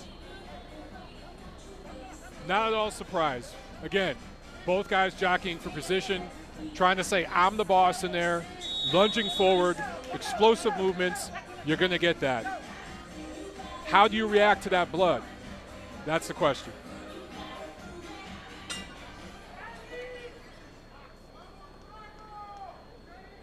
Fourth round of action, scheduled for 8.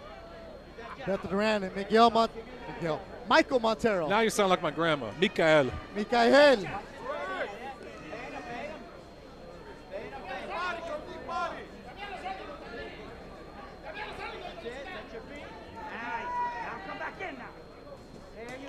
Good shot landed by Ituarte. He's in the white.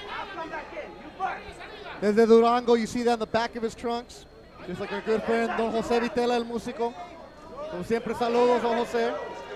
El hombre del bigote. Good shot by Carlson. Durango, home of the Scorpions. That's what they are. That's where you find them. Duarte's trying to sting tonight.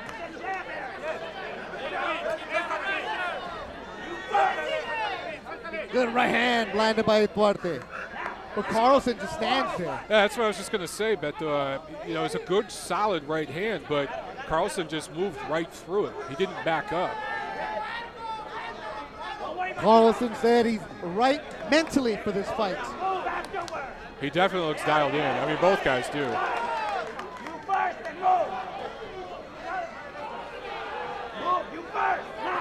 You see Ituarte pawing at that blood on the right eye halfway through the fourth round. Again, Ituarte is headhunting a little too much. Again, I'd like to see him go to the body. Take some of the starch off Carlson's power, his punches.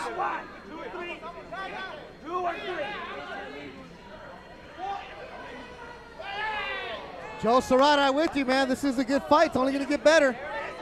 There's the body shot from Ituarte. He used to do more of that. Carlson lands a right. It's Tijuanero with the green. No matter how they spell your name, as long as you throw the punches, right? Exactly.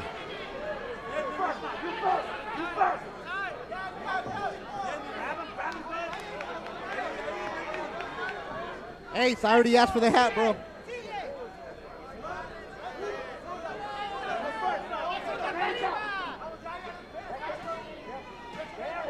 Body work, Ituarte. But none of that body work moves Carlson back.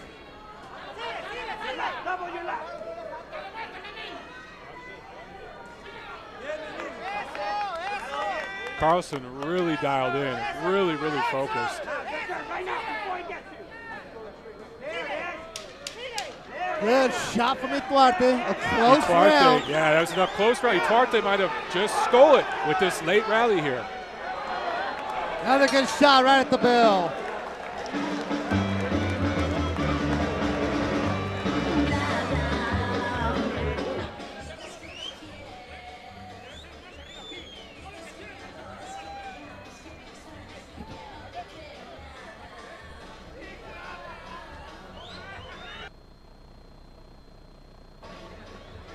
Oh, they're jamming Café Tacuba here. Get the Mecha meeting going.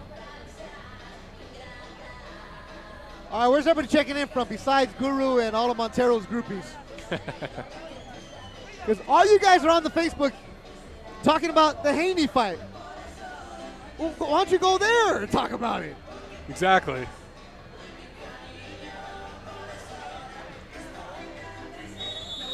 You know, a lot of people do, though, these days, Beto, is they have one fight on their computer, one fight on their tablet, one fight on the TV. That's the 21st century. Oh, yeah. That's boxing these days. I'm all for it. I love it. I respect it. But I think we got a better fight going on right now. I think we got a hell of a fight going right now. All these guys are doing is complaining. This is back and forth right here. Yeah, they're complaining, but they're like, what, missing a good fight here? In fights like this with close rounds, it really just goes down to who pulls it out the last 30 seconds of that round. I thought in that last round, Ituarte had a late rally and just barely pulled that last round out. Ruckus, I'm not getting mad. I'm just asking the question. It's like, why are you going to go and talk about a fight when you have a good one in front of you? It's like you do your boxing rundown show on Monday and you guys are talking about Steve Kim's 3 knockdown rule. Like, what's the point? And let's check out Montero's scorecard through 4. There we go. Right now, again, in that fourth round, I thought Ituarte just pulled it out at the end. I have him slightly ahead in this fight, but I could see this 38-38. It's a very, very close fight. See, look, and once again, I'm not getting mad at you guys for watching multiple fights. I respect that. It's tough, and that's lovely. We all do that. But if you guys are just going to complain about the other fight, why not just watch this one and enjoy this one? Exactly. Go where the action is. Oh, good shot. Another good shot. Nice 1-2. Carlson loading up. Tijuanero. Andre Barrera, thanks for joining us. Yeah, they spelled the name wrong. He said it's the third time that it's happened because the company's out of Mexico City.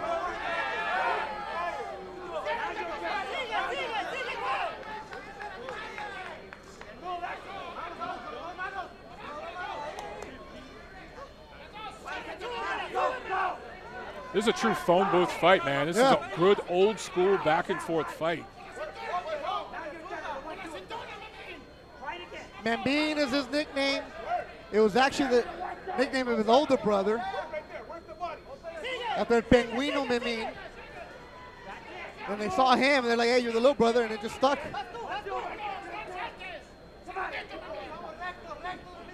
Alex Godinez, they're trading shots like baseball cards. Alex, how old are you that you're talking about trading baseball cards? Who buys baseball cards? Who remembers trading them? Do they still make baseball cards? I figured it'd be online somehow. It'd be social media somehow. That's how they do cards. Gabriel Sandoval, Puro Tijuas. Robert Serrano, what's up, baby? Sal Sinzun.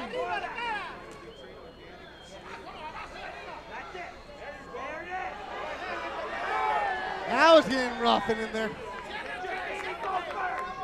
Both of those cuts have held up well. I'd say Ituarte's is a little worse. But they've held up very well. Another close round. Every round in this fight's been close. I thought the first round was pretty clear for Ituarte. Every round since then has been close. But the power punches in this round from Carlson, I think, took it.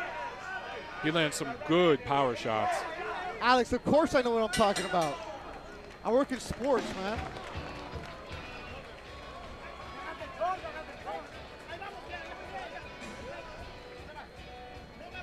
Little Mana Guru, let's go watch them. Alex Salzinzun here. Guru still collects garbage pail key cards. I remember those. Yeah. Let's look at the replay. Here's the replay. Right hand, nice straight right hand, goes to the body. And then he's got his opponent backing up, throw a right hand. And that's one thing for Ituarte. He backs straight up. You're going to back straight up, you're open for the right hand. There it was. Can't back straight up with your head up like that. Giovanni Santillan, saludos. He had an impressive victory his last time out. Edgar Soto y Ciranito Perez, saludos. Mana jamming Guru, let's go to La Mirage.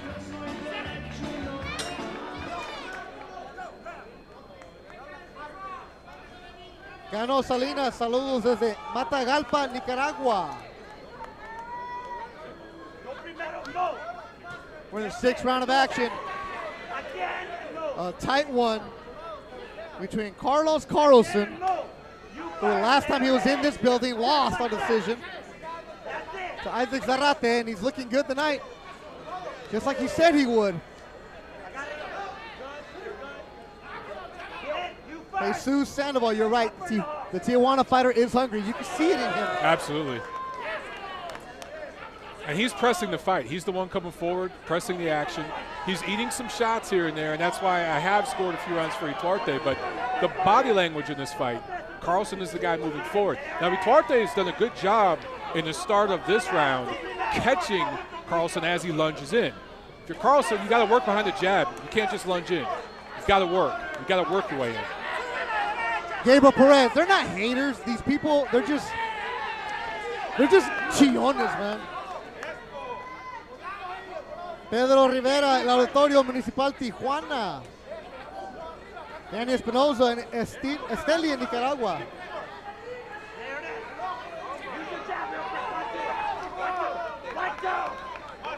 Look like Ituarte is going backwards a little bit, huh? Yeah. And you don't know what the judges are seeing, but sometimes that body language tells the judge one fighter's in control, one fighter is not. For me, I see Ituarte moving backwards, but it's intelligent movement.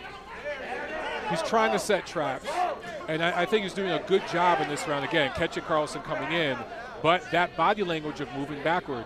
Sometimes judges see that, and they punish you for it.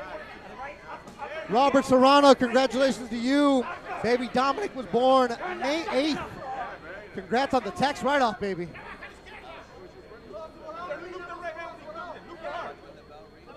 After this, the main event, Arias. I was just going to say, I think I see blood coming from Carlson's nose. I don't know. It's hard to see from this angle, but it looked like some blood just came out of that nose. It could have been his mouth.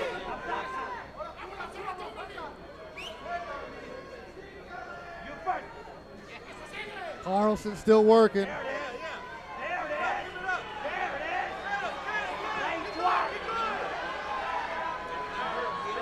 Tough round again. A good round, a fun round. Yeah, I'd love to see punch numbers for this fight. These guys are throwing a ton of punches.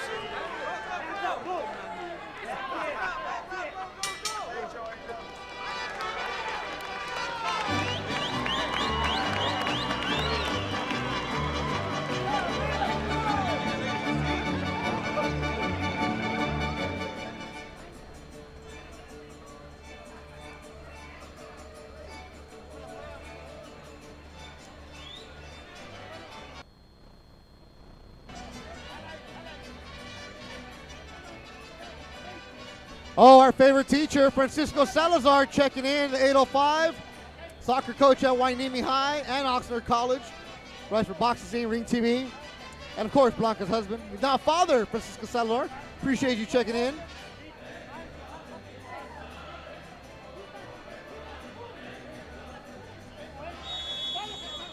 So you guys got Carlson up, huh?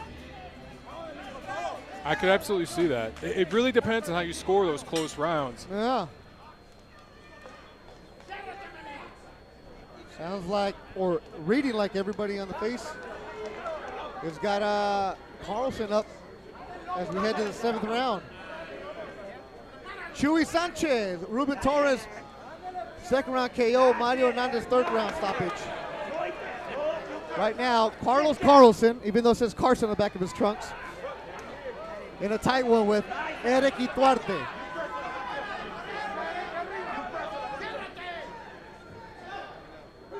Ituarte, a record of 19-1-1.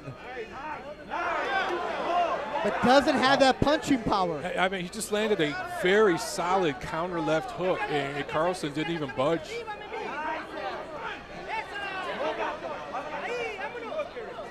They say punchers are born. Yep. But when you got a fighter like the Tijuanero Carlson, who's just ferocious, he keeps coming. It's hard to keep a guy like that off you. Looks very different tonight than he did against Isaac Zarate. That's, it's the difference in camp. He's locked in. Boxing reveals the truth. It shows how you spent camp, how you spent life in between camps, if you've been partying, drinking, hanging out. And you could tell for this fight, Carlson took it seriously. He's in great shape. Been coming forward the whole night, and he's still got energy here and still punching hard.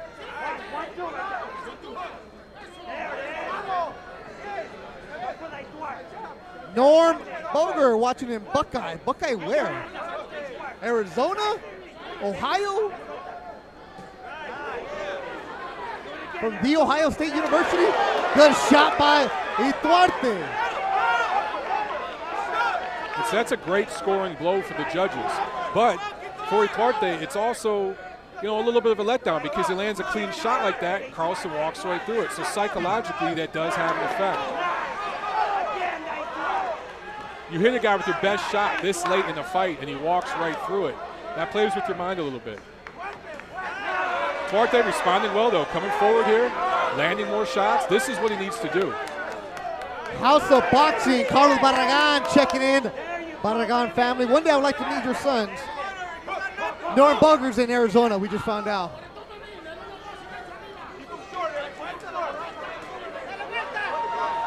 Carlson has no respect for Ituarte right now, does he? No. But in this round, Ituarte's closed the distance, got inside, landed some body shots, some counter shot, just shot blood out of Carlson's mouth with that shot. This is what he needs to do. Where was this earlier in the fight? I'm not sure. But I think this was a much better round for Ituarte.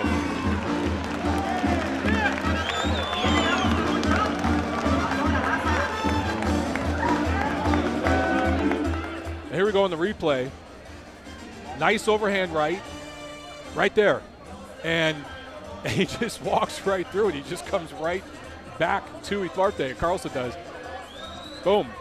And the way he backs straight up there with his hands down, you could tell he just does not respect the power of Ituarte. Still, that shot landed, though, and that shot counts. The judges see that, and it's scored. The main event coming up next, Nicaragüense Roberto Arriaza against Venezuela's Juan Ruiz.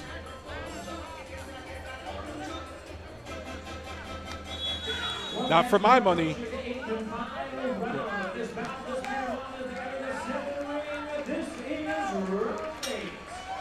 final round here. Now, for my money, I scored a couple of those close rounds for Ituarte. I have him slightly ahead in this fight.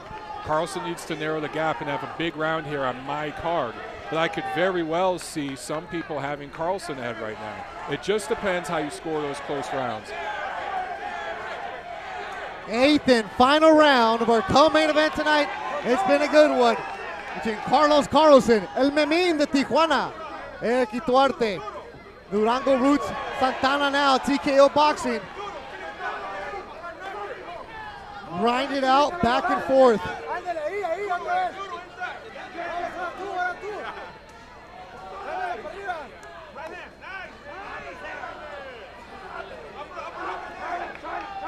Carlson doing the right thing, coming forward, being aggressive, but he's being sloppy. And he's letting Ituarte land too many shots on his way in. And again, the judges are seeing that.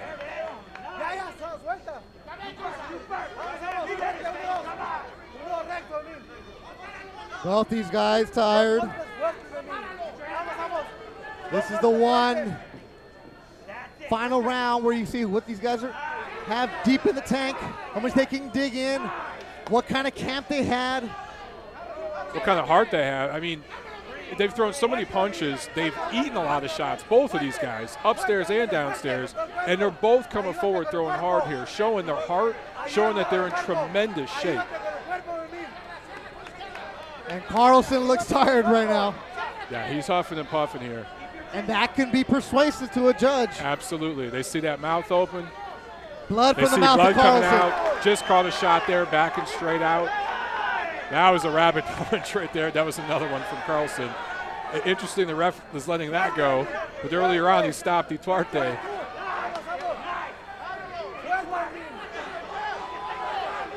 Less than a minute to go in the fight.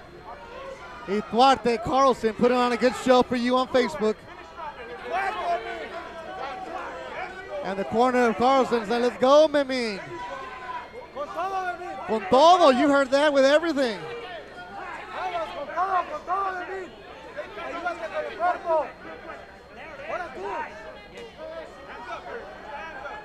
Did Carlson do enough in the middle rounds?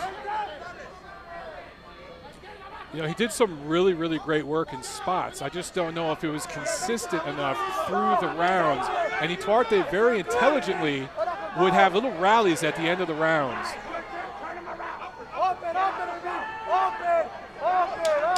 10 seconds to go. A good one. Erick Ituarte, Carlson, back and forth action. A good scrap. The kind of fight you always get on a Thompson Boxing show. It goes the distance. It'll be up to the judges to figure out what's going on in this one.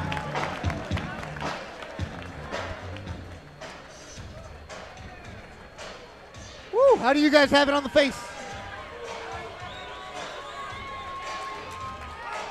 Carlson get lifting up. Mind you, this is a pro Ituarte crowd. He sells tickets here. Rutgers has it a draw. Gabriel Sandoval, Memín, Joe Surratt, Carlson 5-3, but for the judges, a draw. Watch. Or 6-2 Ituarte. Espinosa draw. the ace draw. Then tacos de gordo for everybody. Yeah, you know, for me, Ituarte narrowly eked it out. A couple of those early rounds could have went either way. I think we're going to put up my scorecard here in a second. Yeah, now see, look, my scorecard looks wide. I scored 6 rounds for Ituarte. I scored a couple of those early rounds that were very, very close for Ituarte because of those late rallies and this consistent work. I thought that Carlson did great in some spots, but the consistency wasn't always there. I could see this being a very, very close fight, but for me, Ituarte edged it. A tough fight to score here ringside. Thompson Boxing's next show will be June 22nd here in Ontario. Then the June 30th we will be in Sacramento. And the answers coming in on Facebook all over the place. Draw, some Ituarte, some Carlson. Real Ruckus doesn't like my score. I don't, look. Hey, man, scoring fights, it just depends on what you see and what you like. Also, remember, guys, Michael was watching one fight, not two like you. Hey, Carlson, dame la gorra. Ace, I'm asking for the hat. Even if Carlson doesn't get the decision here, he fought very, very well. Jimmy Lennon. Ladies and gentlemen, before I read our score totals, we've all seen a tremendous action fight. Both deserve a round of applause no matter who the winner is. Great fight, Carlos Carlson and Erick Ituarte. Well, fans, after 8 rounds of action, we go to the scorecards. We have a unanimous decision. Judge at ringside, Rudy Barragan scores about 78-74. Marty Denkin and Daniel Sandoval both scored about 77-75. All 3 in favor of the winner. And he is now the junior NABF featherweight champion, the All-American boy, Erick Ituarte.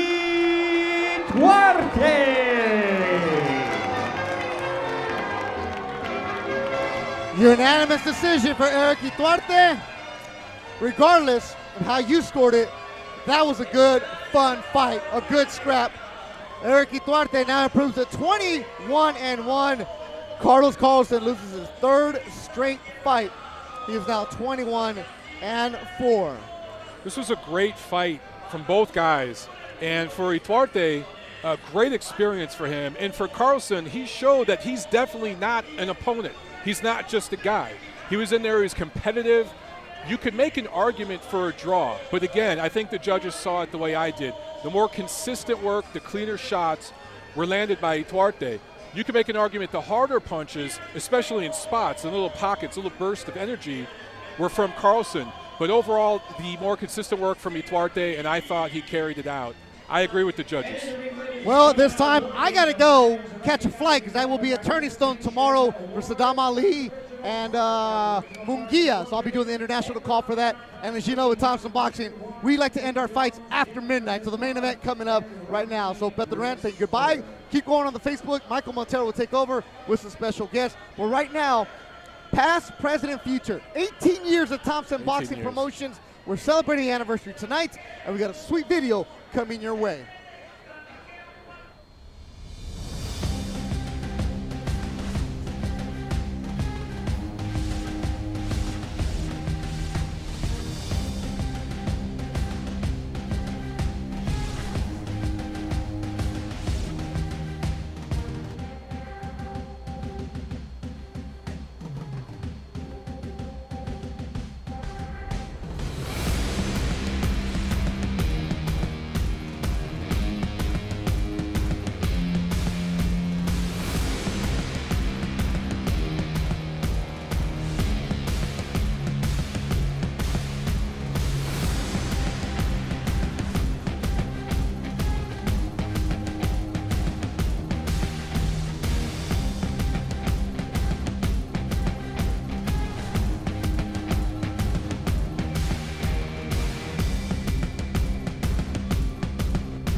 there wasn't a whole lot of time off between my last training camp and this one. We took a couple days off here and there from my previous fight in Tampa, but we went right back into the gym, staying strong, staying well in conditioning, and we're ready to put forth an excellent effort, and we're ready to fight. The truth is, we don't know a great deal about Juan Ruiz. We know enough. We trained, we prepared for any kind of style, any kind of fight that he wants to bring. So we're ready to bring an excellent show, and we're confident in what we want to do tonight. It's a huge fight for me. It's an opportunity for me to increase my name recognition, increase my purses. It's a great satisfaction and recognition for my country as well. It's going to be an excellent fight for me to showcase my ability. I encourage everyone to watch the live stream, watch it on Facebook, Thompson Boxing's Facebook page. This fight's dedicated to the people of my country, Nicaragua. This fight's going to be for them, this win's going to be for them, and I'm excited to be here.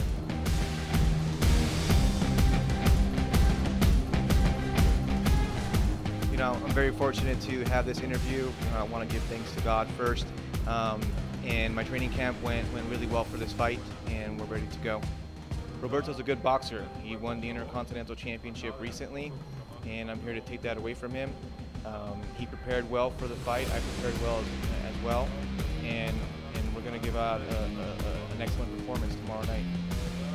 I'm an intelligent boxer. I adjust to the style that's in front of me. I'm able to adapt. I'm stylistic in my movements. I'm ready for whatever Roberto's going to bring tonight, and we're going to be prepared for a win. I'm very happy to be in this fight. This is going to be my third championship fight, and it's an important one. It's the Intercontinental Championship in the welterweight division. We're really pleased to be here, and we're ready to put on a good performance.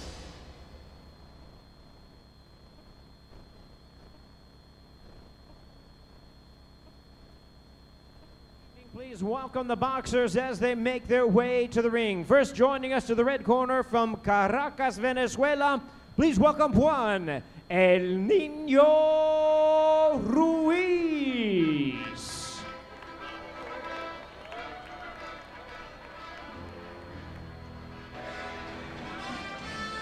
Ruiz now lives in San Diego, California. He's fought all over the world. This guy's fought in Panama, Germany, Nicaragua, Venezuela, Mexico, the USA. KO'd in his last fight on November 11, 2017. Fought a Russian fighter, Alexander Besputin, KO'd in his 7th round. It's always interesting to see how a fighter responds to their first loss. Not only their first loss, but a knockout loss.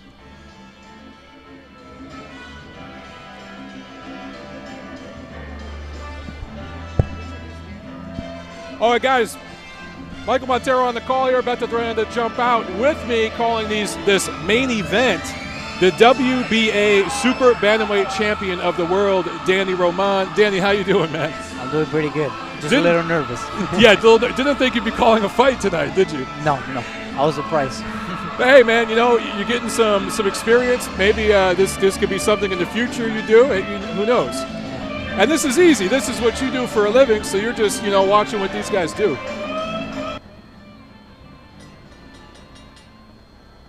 And now, ladies and gentlemen, making his way to the ring from Chinandega, Nicaragua, here is Roberto Dinamita Arriaza.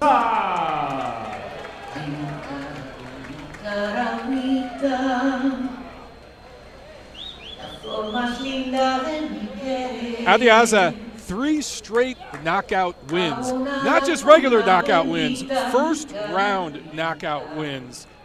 And there's talk that maybe he could fight Giovanni Santillan next in a WBO eliminator. Both of those guys rated in the WBO. Same division, same promoter. Maybe something like that could happen. Daniel, when you knock somebody out in the first round, or when you hurt somebody in the first round, would you prefer that? Would you prefer to make it a quick night at the office, or do you not even think about that when you get in the ring? Well, you might think you're trying to get them out early with a knockout, but you never think it's the first round. So if it happens the first round, you're all excited, Hey. Yeah, easy night at the office, night, right? And early night for you too. You see both of these guys, pretty equal power. I'd say, Arriaza He has 13 knockouts in his 16 fights. Definitely the power puncher here. Ladies and gentlemen, we welcome you to the Doubletree Hotel here in Ontario, California for the 18th anniversary and our featured attraction of the evening, brought to you by Thompson Boxing Promotions. This bout is sanctioned by the WBO, the President Francisco Valcarcel, and the supervisor in attendance, Gino Rodriguez. Judging at ringside for our main event, Daniel Sandoval, Hall of Famer Marty Denkin, and Rudy Barragan, and our referee in charge of the action. He'll be giving instructions after the introductions, Eddie Hernandez Sr. All right, fans, here we go with the main event of the evening, 10 rounds of boxing for the WBO Intercontinental Welterweight Championship. And now, ladies and gentlemen in attendance, and boxing fans joining us around the world on Thompson Boxing Facebook page, live from Ontario, California, it's showtime! Introducing you first on my left, fighting out of the red corner, wearing white trunks with gold trim, he weighed in at a ready 146 1/2 pounds. His fine record stands at 20 wins, only 1 loss, with 12 wins. Coming by way of knockout from Caracas, Venezuela, please welcome Juan El Niño Ruiz.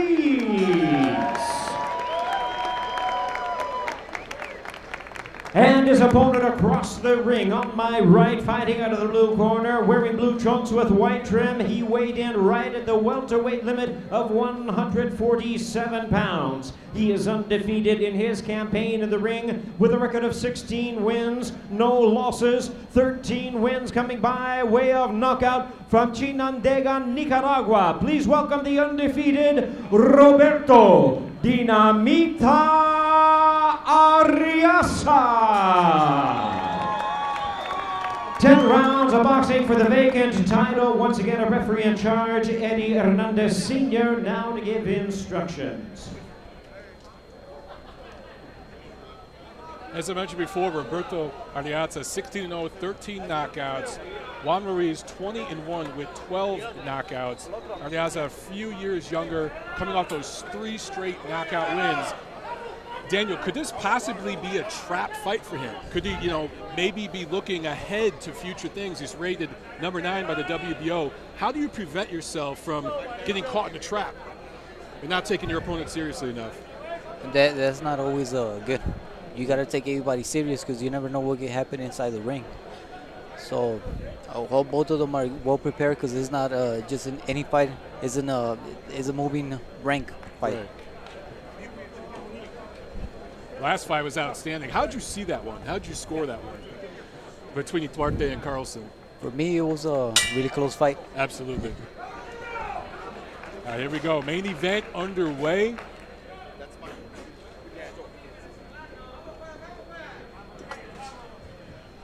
Both fighters feeling each other out here, throwing the jab, trying to establish that jab. Both of these fighters tall and long. Arriaza with a couple of shots to the body early on.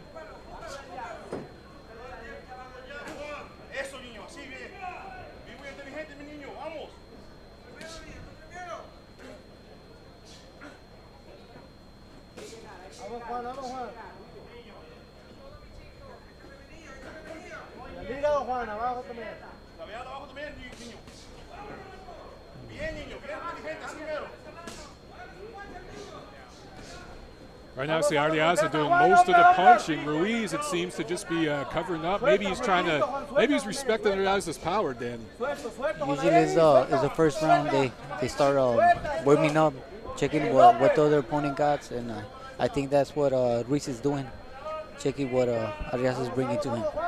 I think he's looking for the power. Obviously, he knows this guy's won 3 fights in a row by first-round knockout. He's conscious of that. Taking his time, seeing what he has in front of him. So far, his fight's being fought on the outside. Neither guys really worked their way inside yet.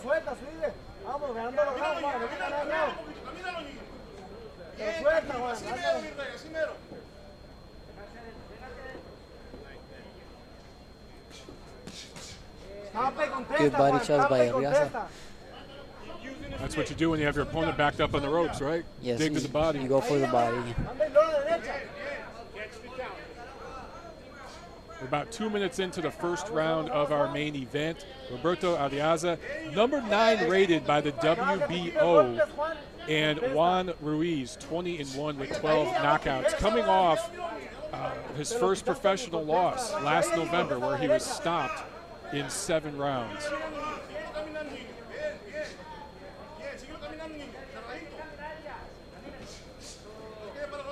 Another body shot there from Arriaza. Straight right hand to the body. Impressive to see that from a tall fighter.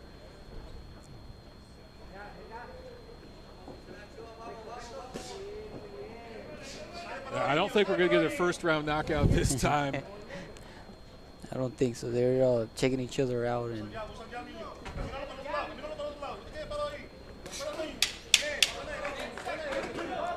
good first round for Arriaza. He pressed the fight, did some good work.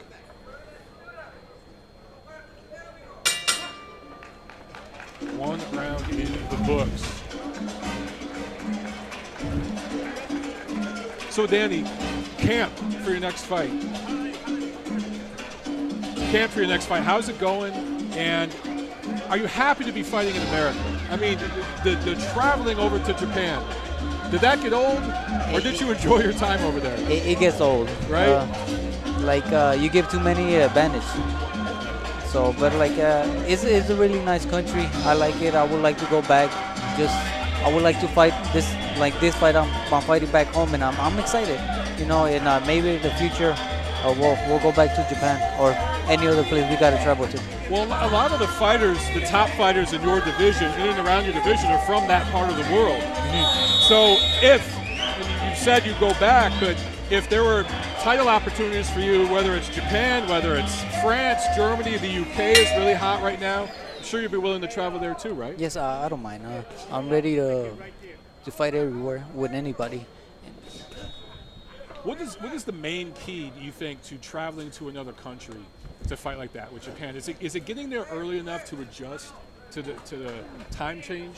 I think that's one of the biggest things. You got to travel with time so you can get adjusted to the time, because Japan is 16 hours ahead of us. I remember I flew once to Shanghai from LA. I think it was a 15-hour flight. I felt sick when I landed. I was the jet lag. So, yeah, when I hear guys go out there a week before the fight or something, that's insane. Right now, Arriaza doing some more of the good work he did in the first round, coming forward, throwing shots. How are you guys seeing it on Facebook? Let us know. I saw Beto Duran was watching before. I don't know if is he still on there? Put Roman in. He'll take them both out, says Sal. Soon. I love it.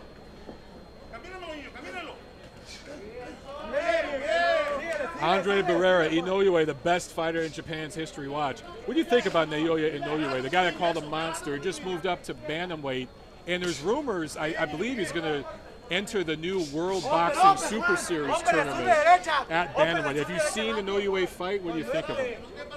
He's a really, really great fighter from Japan. I think he's one of the best fighters there is. He was a super flyweight. He moved up to bantamweight. I think he's going to do really good too. He's already won titles in a couple divisions on the fast track. I remember he came at StubHub and fought at that Superfly card. Showed his skills in front of the American fans. Looked real good. Roberto Arriaza showing his skills right now here at the Doubletree Hotel in the main event. 18th anniversary special from Thompson Boxing Promotions. Ruiz throwing a little more punches. He seems a little more loosened up in this round. Don't you think, Danny? Yes, I think he losing up a little bit more. He's exchanging a little bit more punches with Arriaza.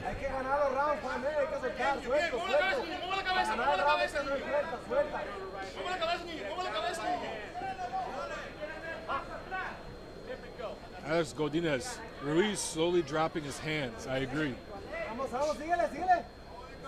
holding him up good here. And as Arriaza continues to back him up and land shots, start punching to the body, punching to the hands. That's how you can get an opponent to drop their hands. That's what Arriaza should be doing right there on the ropes, right? Working to the body, digging. Instead, he just let Ruiz tie him up and get out. I thought that was a mistake. I think he gets him in the corner and try to keep him there. Exactly. And take advantage of that moment. Good round from both of us. Both of them. That was a more competitive round. 2 rounds in the books. This is scheduled for 10 rounds. It's our main event. For Arriaza, had 13 fights in Nicaragua. Now his 4th fight in the USA. His 2nd bout at the Doubletree Hotel. His first fight here was in 2016, and it went the distance. As I mentioned before, Ruiz has fought in multiple countries, world traveler, and that's great experience he brings into the ring. Now he lives and trains out of San Diego, California. Arriaza from Nicaragua, but he lives and trains here in Los Angeles.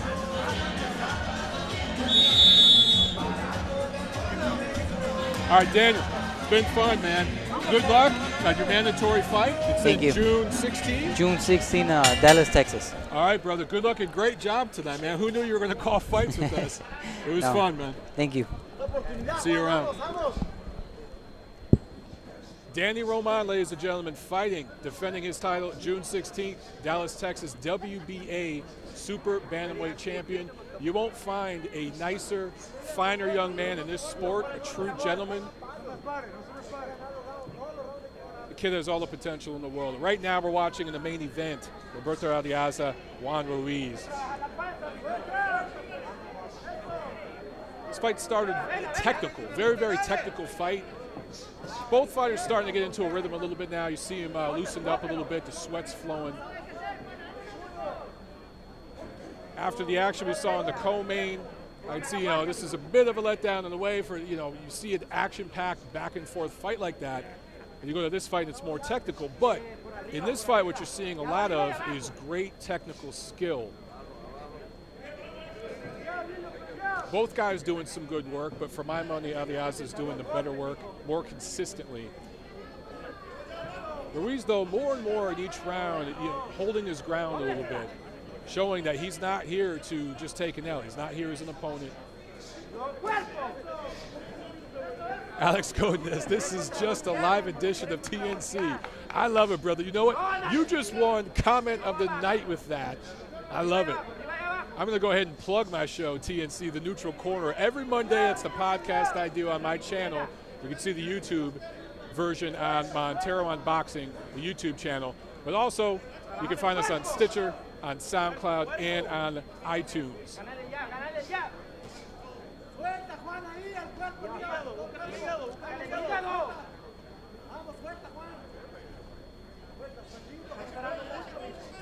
Nice jab, nice 1-2 from Arriaza. Right here in the center of the ring. Just good technical work from both guys. Using their length well. If you're a tall, long fighter with long arms, why go inside and brawl and maul if you don't have to? If you can get your work done on the outside, why not? And Arriaza, I've seen him drop low a few times and dig a right hand straight to the body. That's a nice shot from him that gets results. Albert Baker, watch under the hand wraps, also a shameless plug. No shame in the game, Mr. Baker. For you guys, if you haven't seen the work Albert Baker does, it's outstanding, the video work. Make sure you check his stuff out. Nick Coyne, best podcast on the web for inside boxing content. Thank you very much, brother. I appreciate that. We appreciate all you guys tuning in tonight, watching live. You guys are true diehard fight fans. I said before in the opening for this fight, these club shows are the lifeblood of this sport. You guys, the diehard fans, you are the lifeblood of this sport. Row Ruckus, you can find the Boxing Rundown Show on Facebook and YouTube. Boxing, beers, hookers, and more. Bro, you had me at beers. All right, you had me at hookers.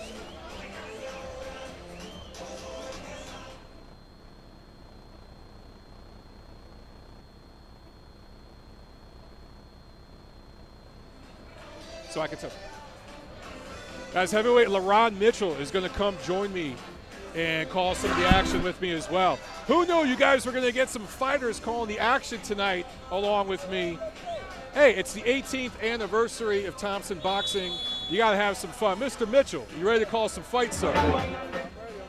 Let's get his mic on. Mr. Mitchell, are you ready to call some fights, sir? Can you hear me now? Yeah, we can hear you now, loud and clear. All right. I got a feeling you're a natural. Oh, me? Oh, no doubt. That's what I'm born for this. Now, it's been a good fight so far. Well, you know what? Let's back up. What did you think about the co-main? Because I had Ituarte pulling it out narrowly. I agree with the judges, but some of the guys on Facebook disagreed with me. I had it a draw. You had it a draw? All right, yeah. I could absolutely see that. Just because I felt like there was no real round where anybody pulled themselves away from each other. There were a lot of rounds that were really close, and if you had to pick somebody, that's when your own personal influence, I think, absolutely, depending on the style you like, came into play. Absolutely.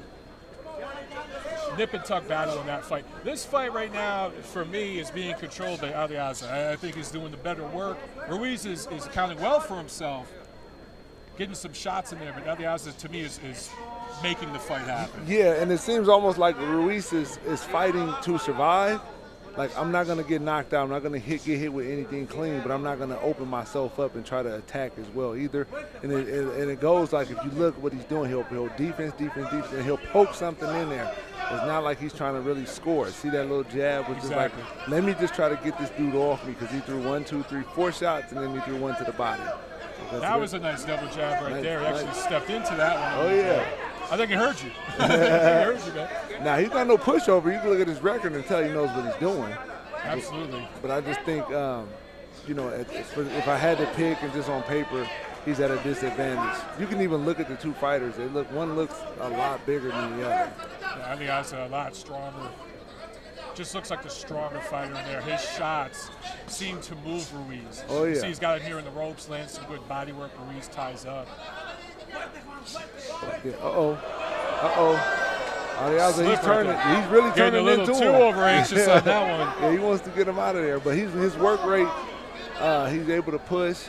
I would like to see him come, you know, obviously his corner's been yelling right there by me, come behind the jab a lot more and then just attack the body and just try if you can break him down, see if you can open him up. So I was saying in the first round, you got a guy here volunteering the body to me because he's backing up into the ropes. Yeah. He's got his guard up high right now. Go downstairs, hit the arms, hit the shoulders, get him to drop his arms a little bit, right? Oh, yeah, no doubt. And then, I mean, to Arriaza's defense, it is a lot different, you know, when you're in there, especially with somebody as skilled as Ruiz. Look at his record. He knows what he's doing. Of course. And like I say, he's poking certain shots in there that are landing. They aren't necessarily hard, but you know, as somebody that's in there, you know you're getting hit clean. You don't want him to turn that shot over because it could be good night Irene. Like, look what he was doing on the ropes. He was pawing and he was trying to wait to counter with that right hand. It's just enough to keep Arriaza's respect, exactly, right? To let him know he's not in there with the pushover. Exactly.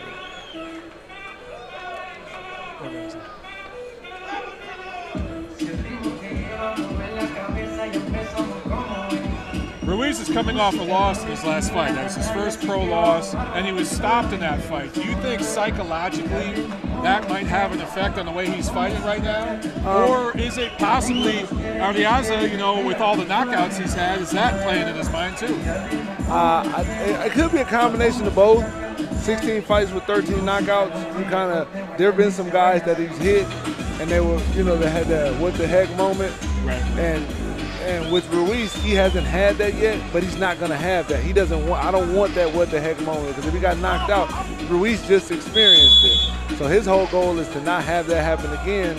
Where Arriaza, he's giving that to 13 of his, 16 opponents. So I think it's a combination of both. See, I knew you were a natural. Slide it right in here, man. Right on. You know, it's turned out to be a good fight. Stick around the rest of the shows.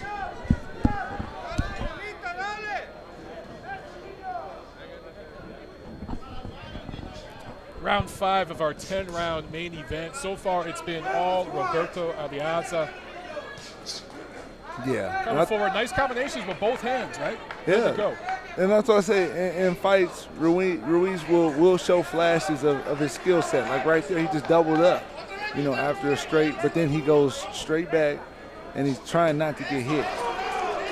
I don't know if Arriaza is able to land, and if his shots are that hard, or if Ruiz is just trying not to go back to, like you said, with the last fight, him just getting knocked out. Left eye. Yeah, it looks like, is there a mouse under Arriaza's left eye? It looks like I'm seeing a little bit of swelling. Yeah, but if you look at what he's doing, I don't think it's affecting him. He's not blinking. He's not even trying to rub at it. Like, you wouldn't even know that. Like, he fought probably 2-3 rounds with it, and we didn't even notice it. I don't even know if I've seen Arriaza blink yet. His eyes are wide open. Now, what I would like to see out of Arriaza that would open Ruiz up would be some feints. That's a good point. Yeah, I don't see any feinting. Right? Nah, yeah, if he would feint and jab his way in, he could get some things done. Yeah. Because right now it's the same speed. Exactly. All gas and no brakes. I mean, he's coming forward at what? It's like an 18-wheeler going over the grapevine that's in low gear. And you're like, man, get out of the way. But, he's just coming forward with that same speed. Because if he's coming with the same speed, a fighter like Ruiz with his type of experience, he could counter that. He could see that coming in, and he could do what he needs to do to stay defensively responsible. Yes, sir. And he just did it right now. He just slipped. Like, his hands are down. He threw one punch, I think, out of the last 10 seconds. Real Ruckus says Ruiz is just smothering him, and I agree. I mean, I do agree with you, though. He is poking and prodding and doing some good work here and there, enough to where Arriaza knows he can't just come forward with his hands down and go crazy. Right. And Ruiz smothering him is to his advantage because he wants to be on the outside. If you look, whenever there's a break in the action, Ruiz tries to create distance. Not right now. It just made me look bad. But he's trying to create distance. So with Arriaza coming forward, why not jab and smother him? I mean, that took John Ruiz to a world title. If they're going to allow it, then you do it. You take what they give you, right? Amen, every time. It's right here. Arriaza again lets himself get tied up, pushed off the ropes. Yeah. But this is the kind of experience that a young prospect like him needs coming up, right? Fighting a guy like this with this kind of experience, he's going to learn from this. Yep, exactly. And then when he goes into sparring and he spars somebody similar to Ruiz, he won't be as susceptible to fall into that. That's what he's probably been doing that in the sparring. With sparring guys you kind of like or whatever, you don't want to necessarily just kind of rough them up. He can be more aggressive, even with just the body wrestling and just being the stronger guy, pushing them, creating some space, throwing those little nasty shots, at the ear, at the jaw, whatever, hit him in the shoulder or whatever, just to kind of rattle Ruiz a little bit. And he'll learn it, he'll pick it up. I'm sure his corner's telling him that, but it's different. Like I said, it's different when you're in there. It's totally different. Right. Sometimes it's different when you're in there and doing it live in the moment. You go back and you watch the footage, you're like, oh man, now I see what you were saying, right? And it's that, and on top of that, he's probably thinking that, but sometimes your body just doesn't do it. You know what I mean? You're just not used to doing that. So, if you have sparring partners and he's used to just tucking it, like look at what he's doing. Like he's not really stepping on the jab, and it's everything upstairs. He's not trying to change up anything, and that just comes from him being in with guys that he's comfortable with, I think. There you see my scorecard. Yeah, I don't think anyone's going to be surprised by this. 50-45 for Arriaza halfway through. I think it's been all him. Yeah.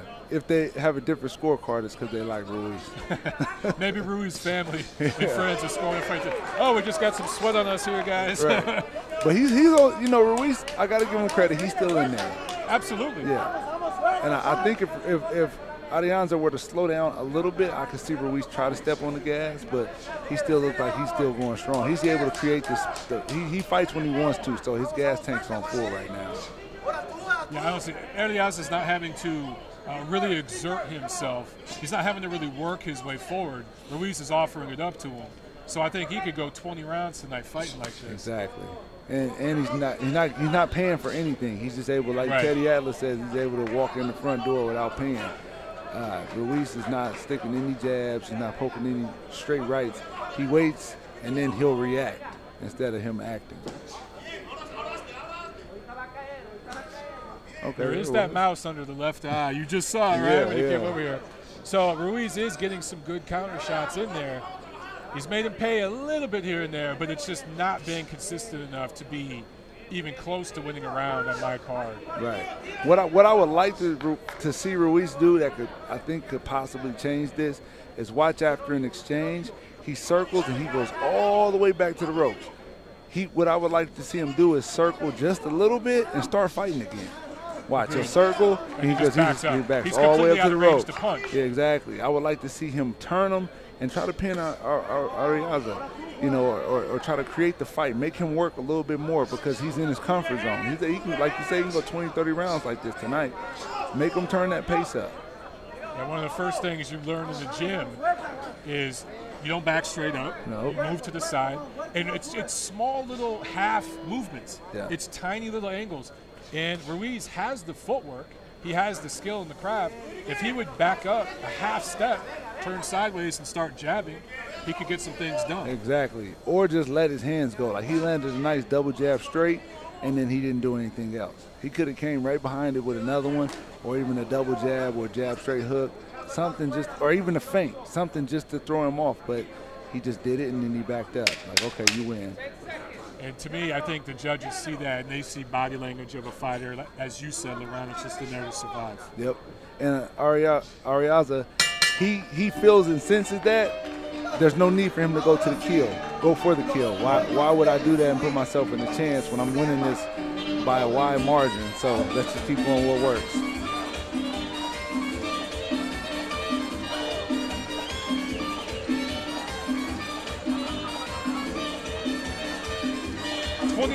Thompson Boxing Promotions event scheduled March 17th, April 14th, April 27th, May 11th, June 22nd. There you see it, fight fans. A bunch of shows for you all over the place. Going to Orange, Salinas, Ontario, of course, here at the Doubletree, Sacramento, Corona, and then later on in the year, probably going to Texas to see Mike Dutchover out there fight in Midland.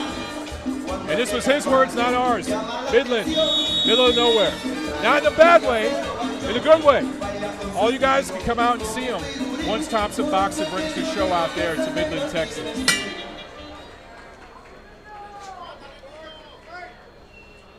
What I would like to see this round is Ruiz to at least try to engage a little more and be first and see.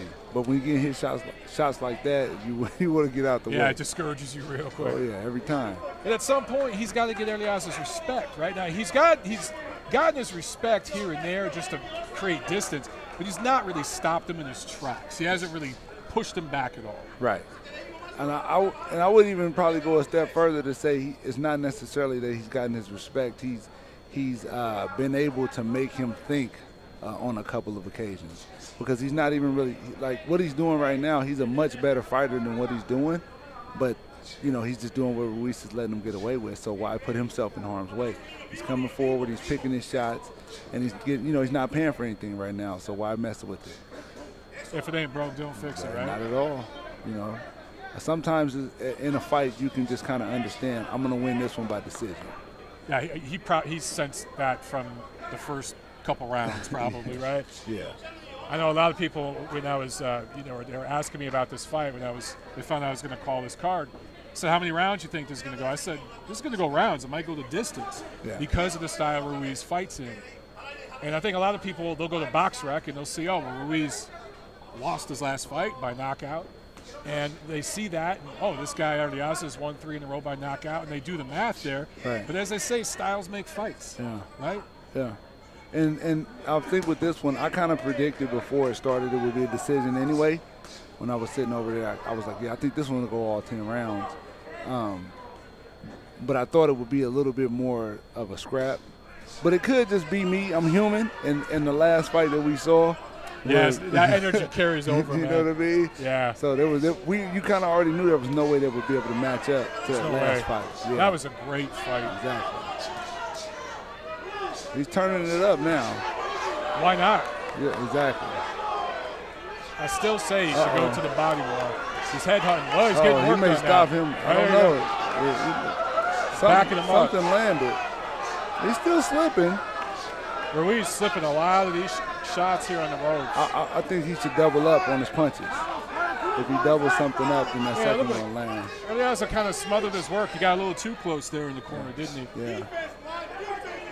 I think there's going to be a lot of footage for them to look back and look at, later on to see what they could have did better. Oh, yeah. Great learning experience for them. And that's with every fight. Even if you come out and you win by blowout and you do everything right, you still, boxing is one of them sports where people critiqued Floyd Mayweather, who's probably the most polished fighter we've seen in the last 25 years. And they found things about him to complain about. So.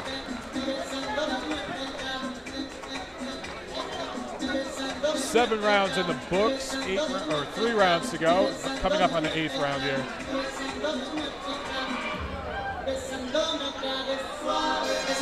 As I mentioned before, Arriaza rated number 9 in the WBO. I think based on tonight's performance, he's done a lot of things well. Probably will move up in the ratings. Could possibly fight Giovanni Santillan later this year. Thompson Boxing Promotions has talked about possibly trying to put on that fight if the WBO will cooperate and make that a title eliminator fight. They would absolutely make it. Arriaza trains at the Legends Boxing Gym. His manager is Cesar Garcia. Nicknamed Dynamite. Got dynamite in that right hand. Getting a lot done tonight. Ruiz hanging tough though.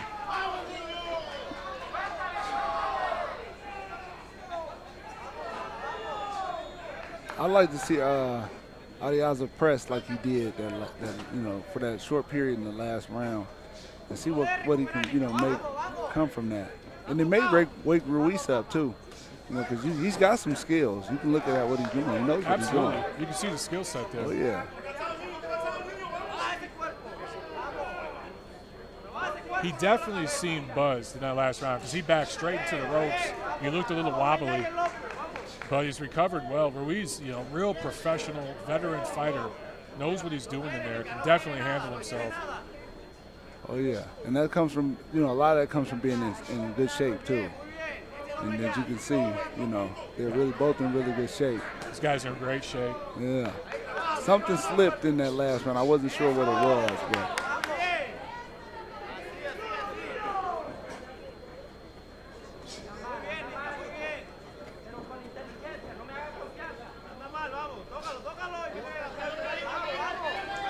Uh-oh.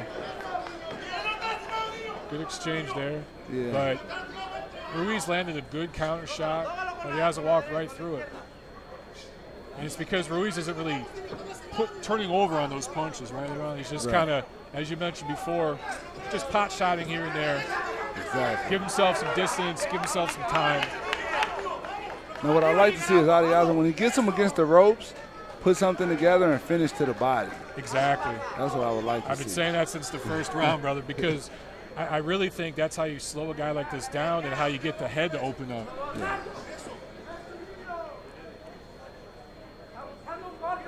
But he seems to be fully recovered from that last round. Yeah, his legs are back under him. Looks good.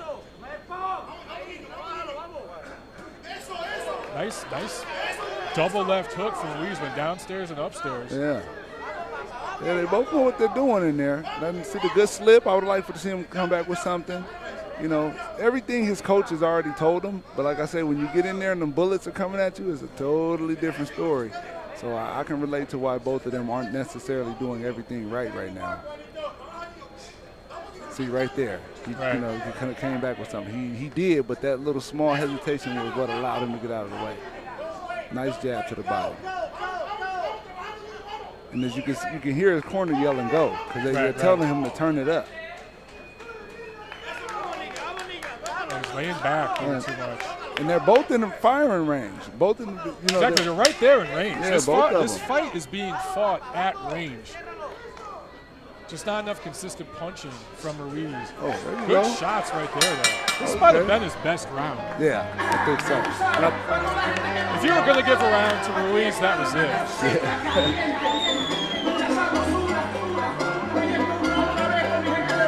He got hurt in that 7th round, so for him to recover a little bit in that 8th round and do some good work, that was good by him, right? Right. Let Arriaza know, I'm still here.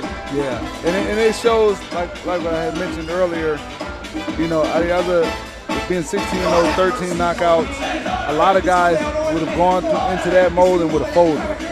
You know, because they wouldn't have probably experienced that, or they have experienced it before. It shows that he's in here. He's here to fight, you know, and he was able to kind of ride that wave and do just enough to keep him off of him and even steal that last round. Andre Barrera asked, what weight is this at? This is a welterweight fight.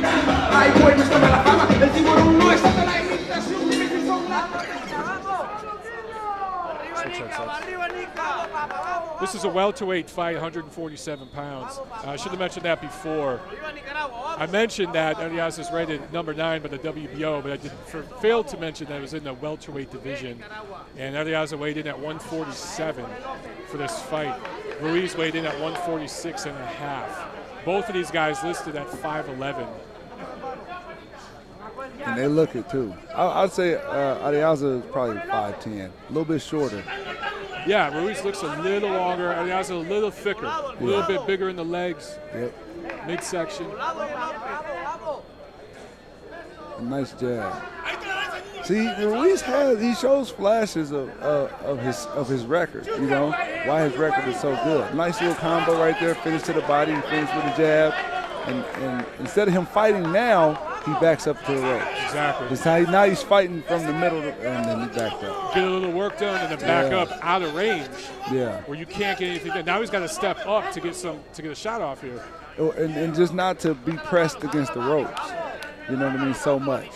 But he's doing a good job. Like I got to give him his credit. You know, he's not just folding. He's in here. He's still doing his. You know, he's still throwing nice right hand. You know, so he's still trying to bring it. I think he's just starting to figure things out. It seems like in the last, maybe you're right, maybe in the 7th round when he got hurt, that woke him up. Yeah. But he's found his range a little better. But right there, stepped out, completely out of range where he can't punch. Right. Now when he's in range, he can get work done. And back to what I said about Arriaza, now that applies to Ruiz. I'd like to see some feints from Ruiz to get Arriaza to commit to something. And then see nice little slip and counter. Catch him on the way in. Exactly. So I'd like to see some feints or even him sticking that jab right there. He's the longer fighter. Definitely got the longer arms. You can see that. But I would even say his fitness level is probably a little bit better because he seems like he's a lot fresher. Even though he took that damage in that 7th round, he seems a lot fresher. Yeah, he's having a good round here. Yeah. Piggybacking off that last round. I think he found some things in that 8th round, and he's continuing to do it here. I wish he'd do it more consistently, but he's absolutely doing some good work here. Yes, and he's definitely making Arriaza think. Yes, he is. And see right here, he's going to try to come with a counter right hand. Oh, he did. So, okay, nice. And he finished to the body. But he should be working from right here. And you can hear his corner. They're telling him, you know what I mean? But like I say, it's different when you're in there, so I can understand where he's coming from. Completely different. It's way different. I can hear his corner yelling, you know, for him to work from the middle of the ring.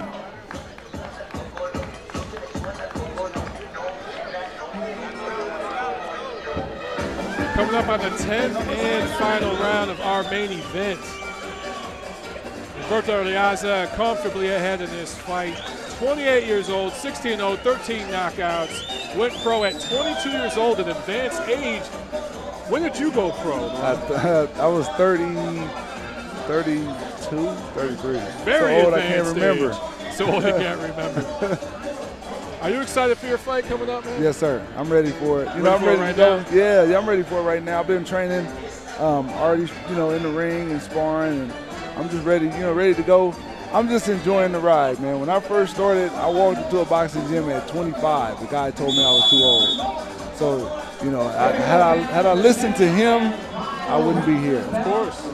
So I should have been, I guess essentially you could say 4 years ahead of where I am now. But I'm blessed, man. I'm blessed to be doing what I'm doing. Exciting style, man. I've seen some of your fights. A lot of punches and bunches, exciting style. Right for a on. heavyweight, I love it. I'm partial to heavyweights. I'm over 200 pounds. Okay. Our division, we sell all the beer.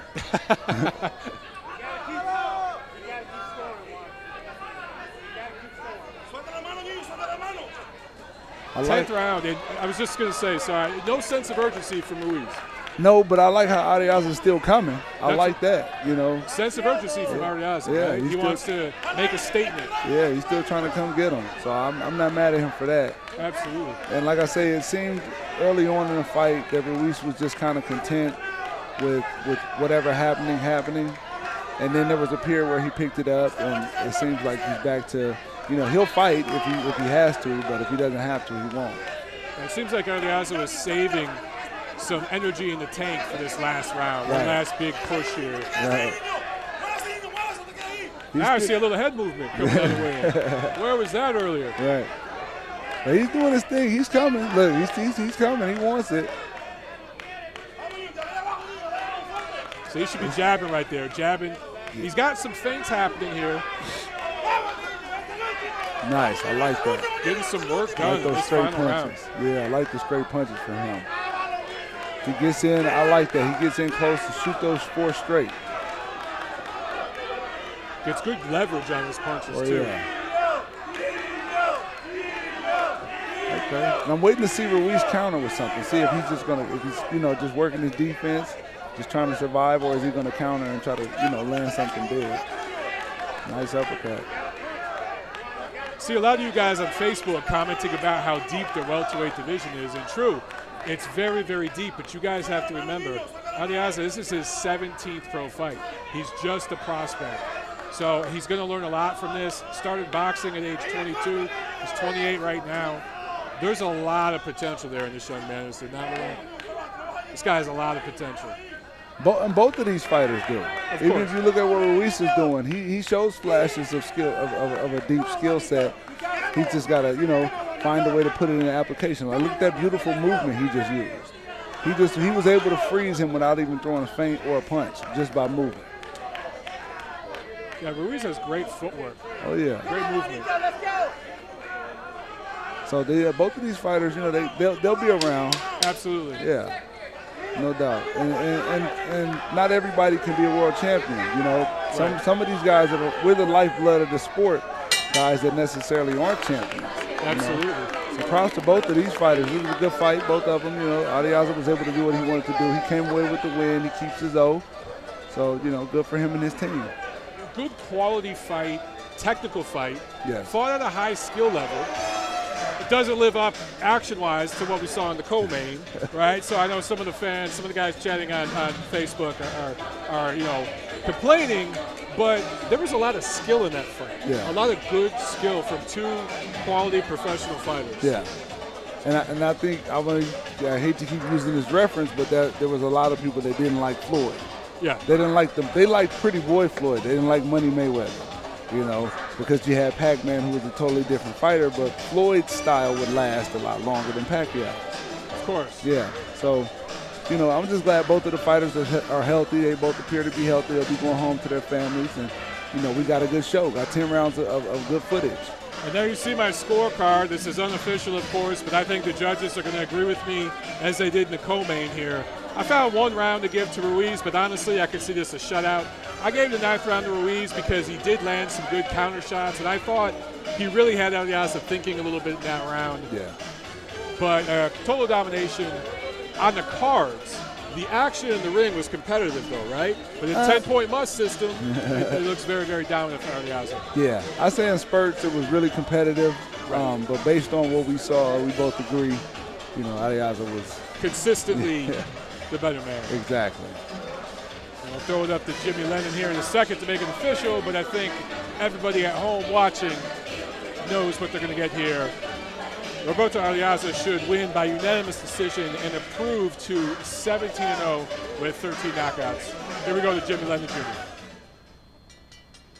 Ladies and gentlemen, after 10 rounds of action, we go to the scorecards. The judges are in agreement. We have a unanimous decision. Judge at ringside, Daniel Sandoval scores the bout 98-92. Marty Denkin sees it 97-93. Rudy Barragan scores it 99-91. All 3 in favor of the winner. He is still undefeated and still champion, Roberto Dinamita Arriaza.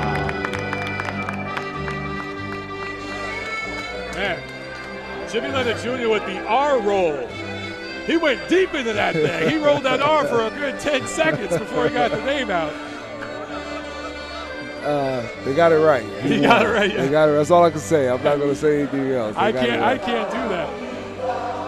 Arriaza again improves to 17-0, 13 knockouts, goes the 10-round distance. These are 10 good quality rounds he can learn from. And for Ruiz, fought well in spots, competitive. Yeah. I don't think his stock dropped at all in this fight. No. It didn't go up, but stayed right where it was, right? And I would say probably for his mental, he just fought a big puncher and he went the distance. So I would say for his, his next fight, he would probably be able to step it up and fight somebody that's a little less of a good record. Go ahead and beat that person, and then he'd be right back to, right back in the mix.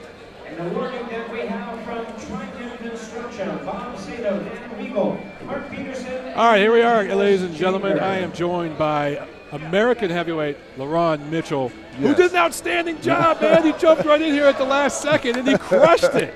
Thank you. Crushed it like he crushes his opponents. Yeah, I try, Yeah. We did a good job, man. Good chemistry. Good chemistry, right? Yeah. Shout out to our sponsors. Shout out to our sponsors. Man, look at this. Look at this. The guy's calling out the sponsors and everything. Did a great job, man. Oh, thank you. Appreciate it. Let's recap what we saw today. In the first fight, Ruben Torres scores a second-round KO over Sergio Gonzalez. In the second fight, Mario Hernandez scores a third-round TKO over Erick Garcia. And in the third fight, Michael Dutchover scores a third-round TKO over Mike Fowler. Then in the co-main, a really, really great fight. I think it might be the action-wise the best fight of the weekend that we see. Erick Ituarte scores a unanimous decision over Carlson. And then in the main event, Roberto Arriaza stays perfect, improves to 17-0 with a unanimous decision over Juan Ruiz. Great night at the fights for Thompson Boxing's 18th anniversary. And what can I say? It was an honor for me to be here calling the fights tonight. Got to call some fights by myself. I didn't know. And then I had Danny Roman jump in, LaRon Mitchell jump in. It was a lot of fun. Thank you for joining us, guys. We'll see you next time on TB Presents from Thompson Boxing Promotions. All right. Thank you, guys.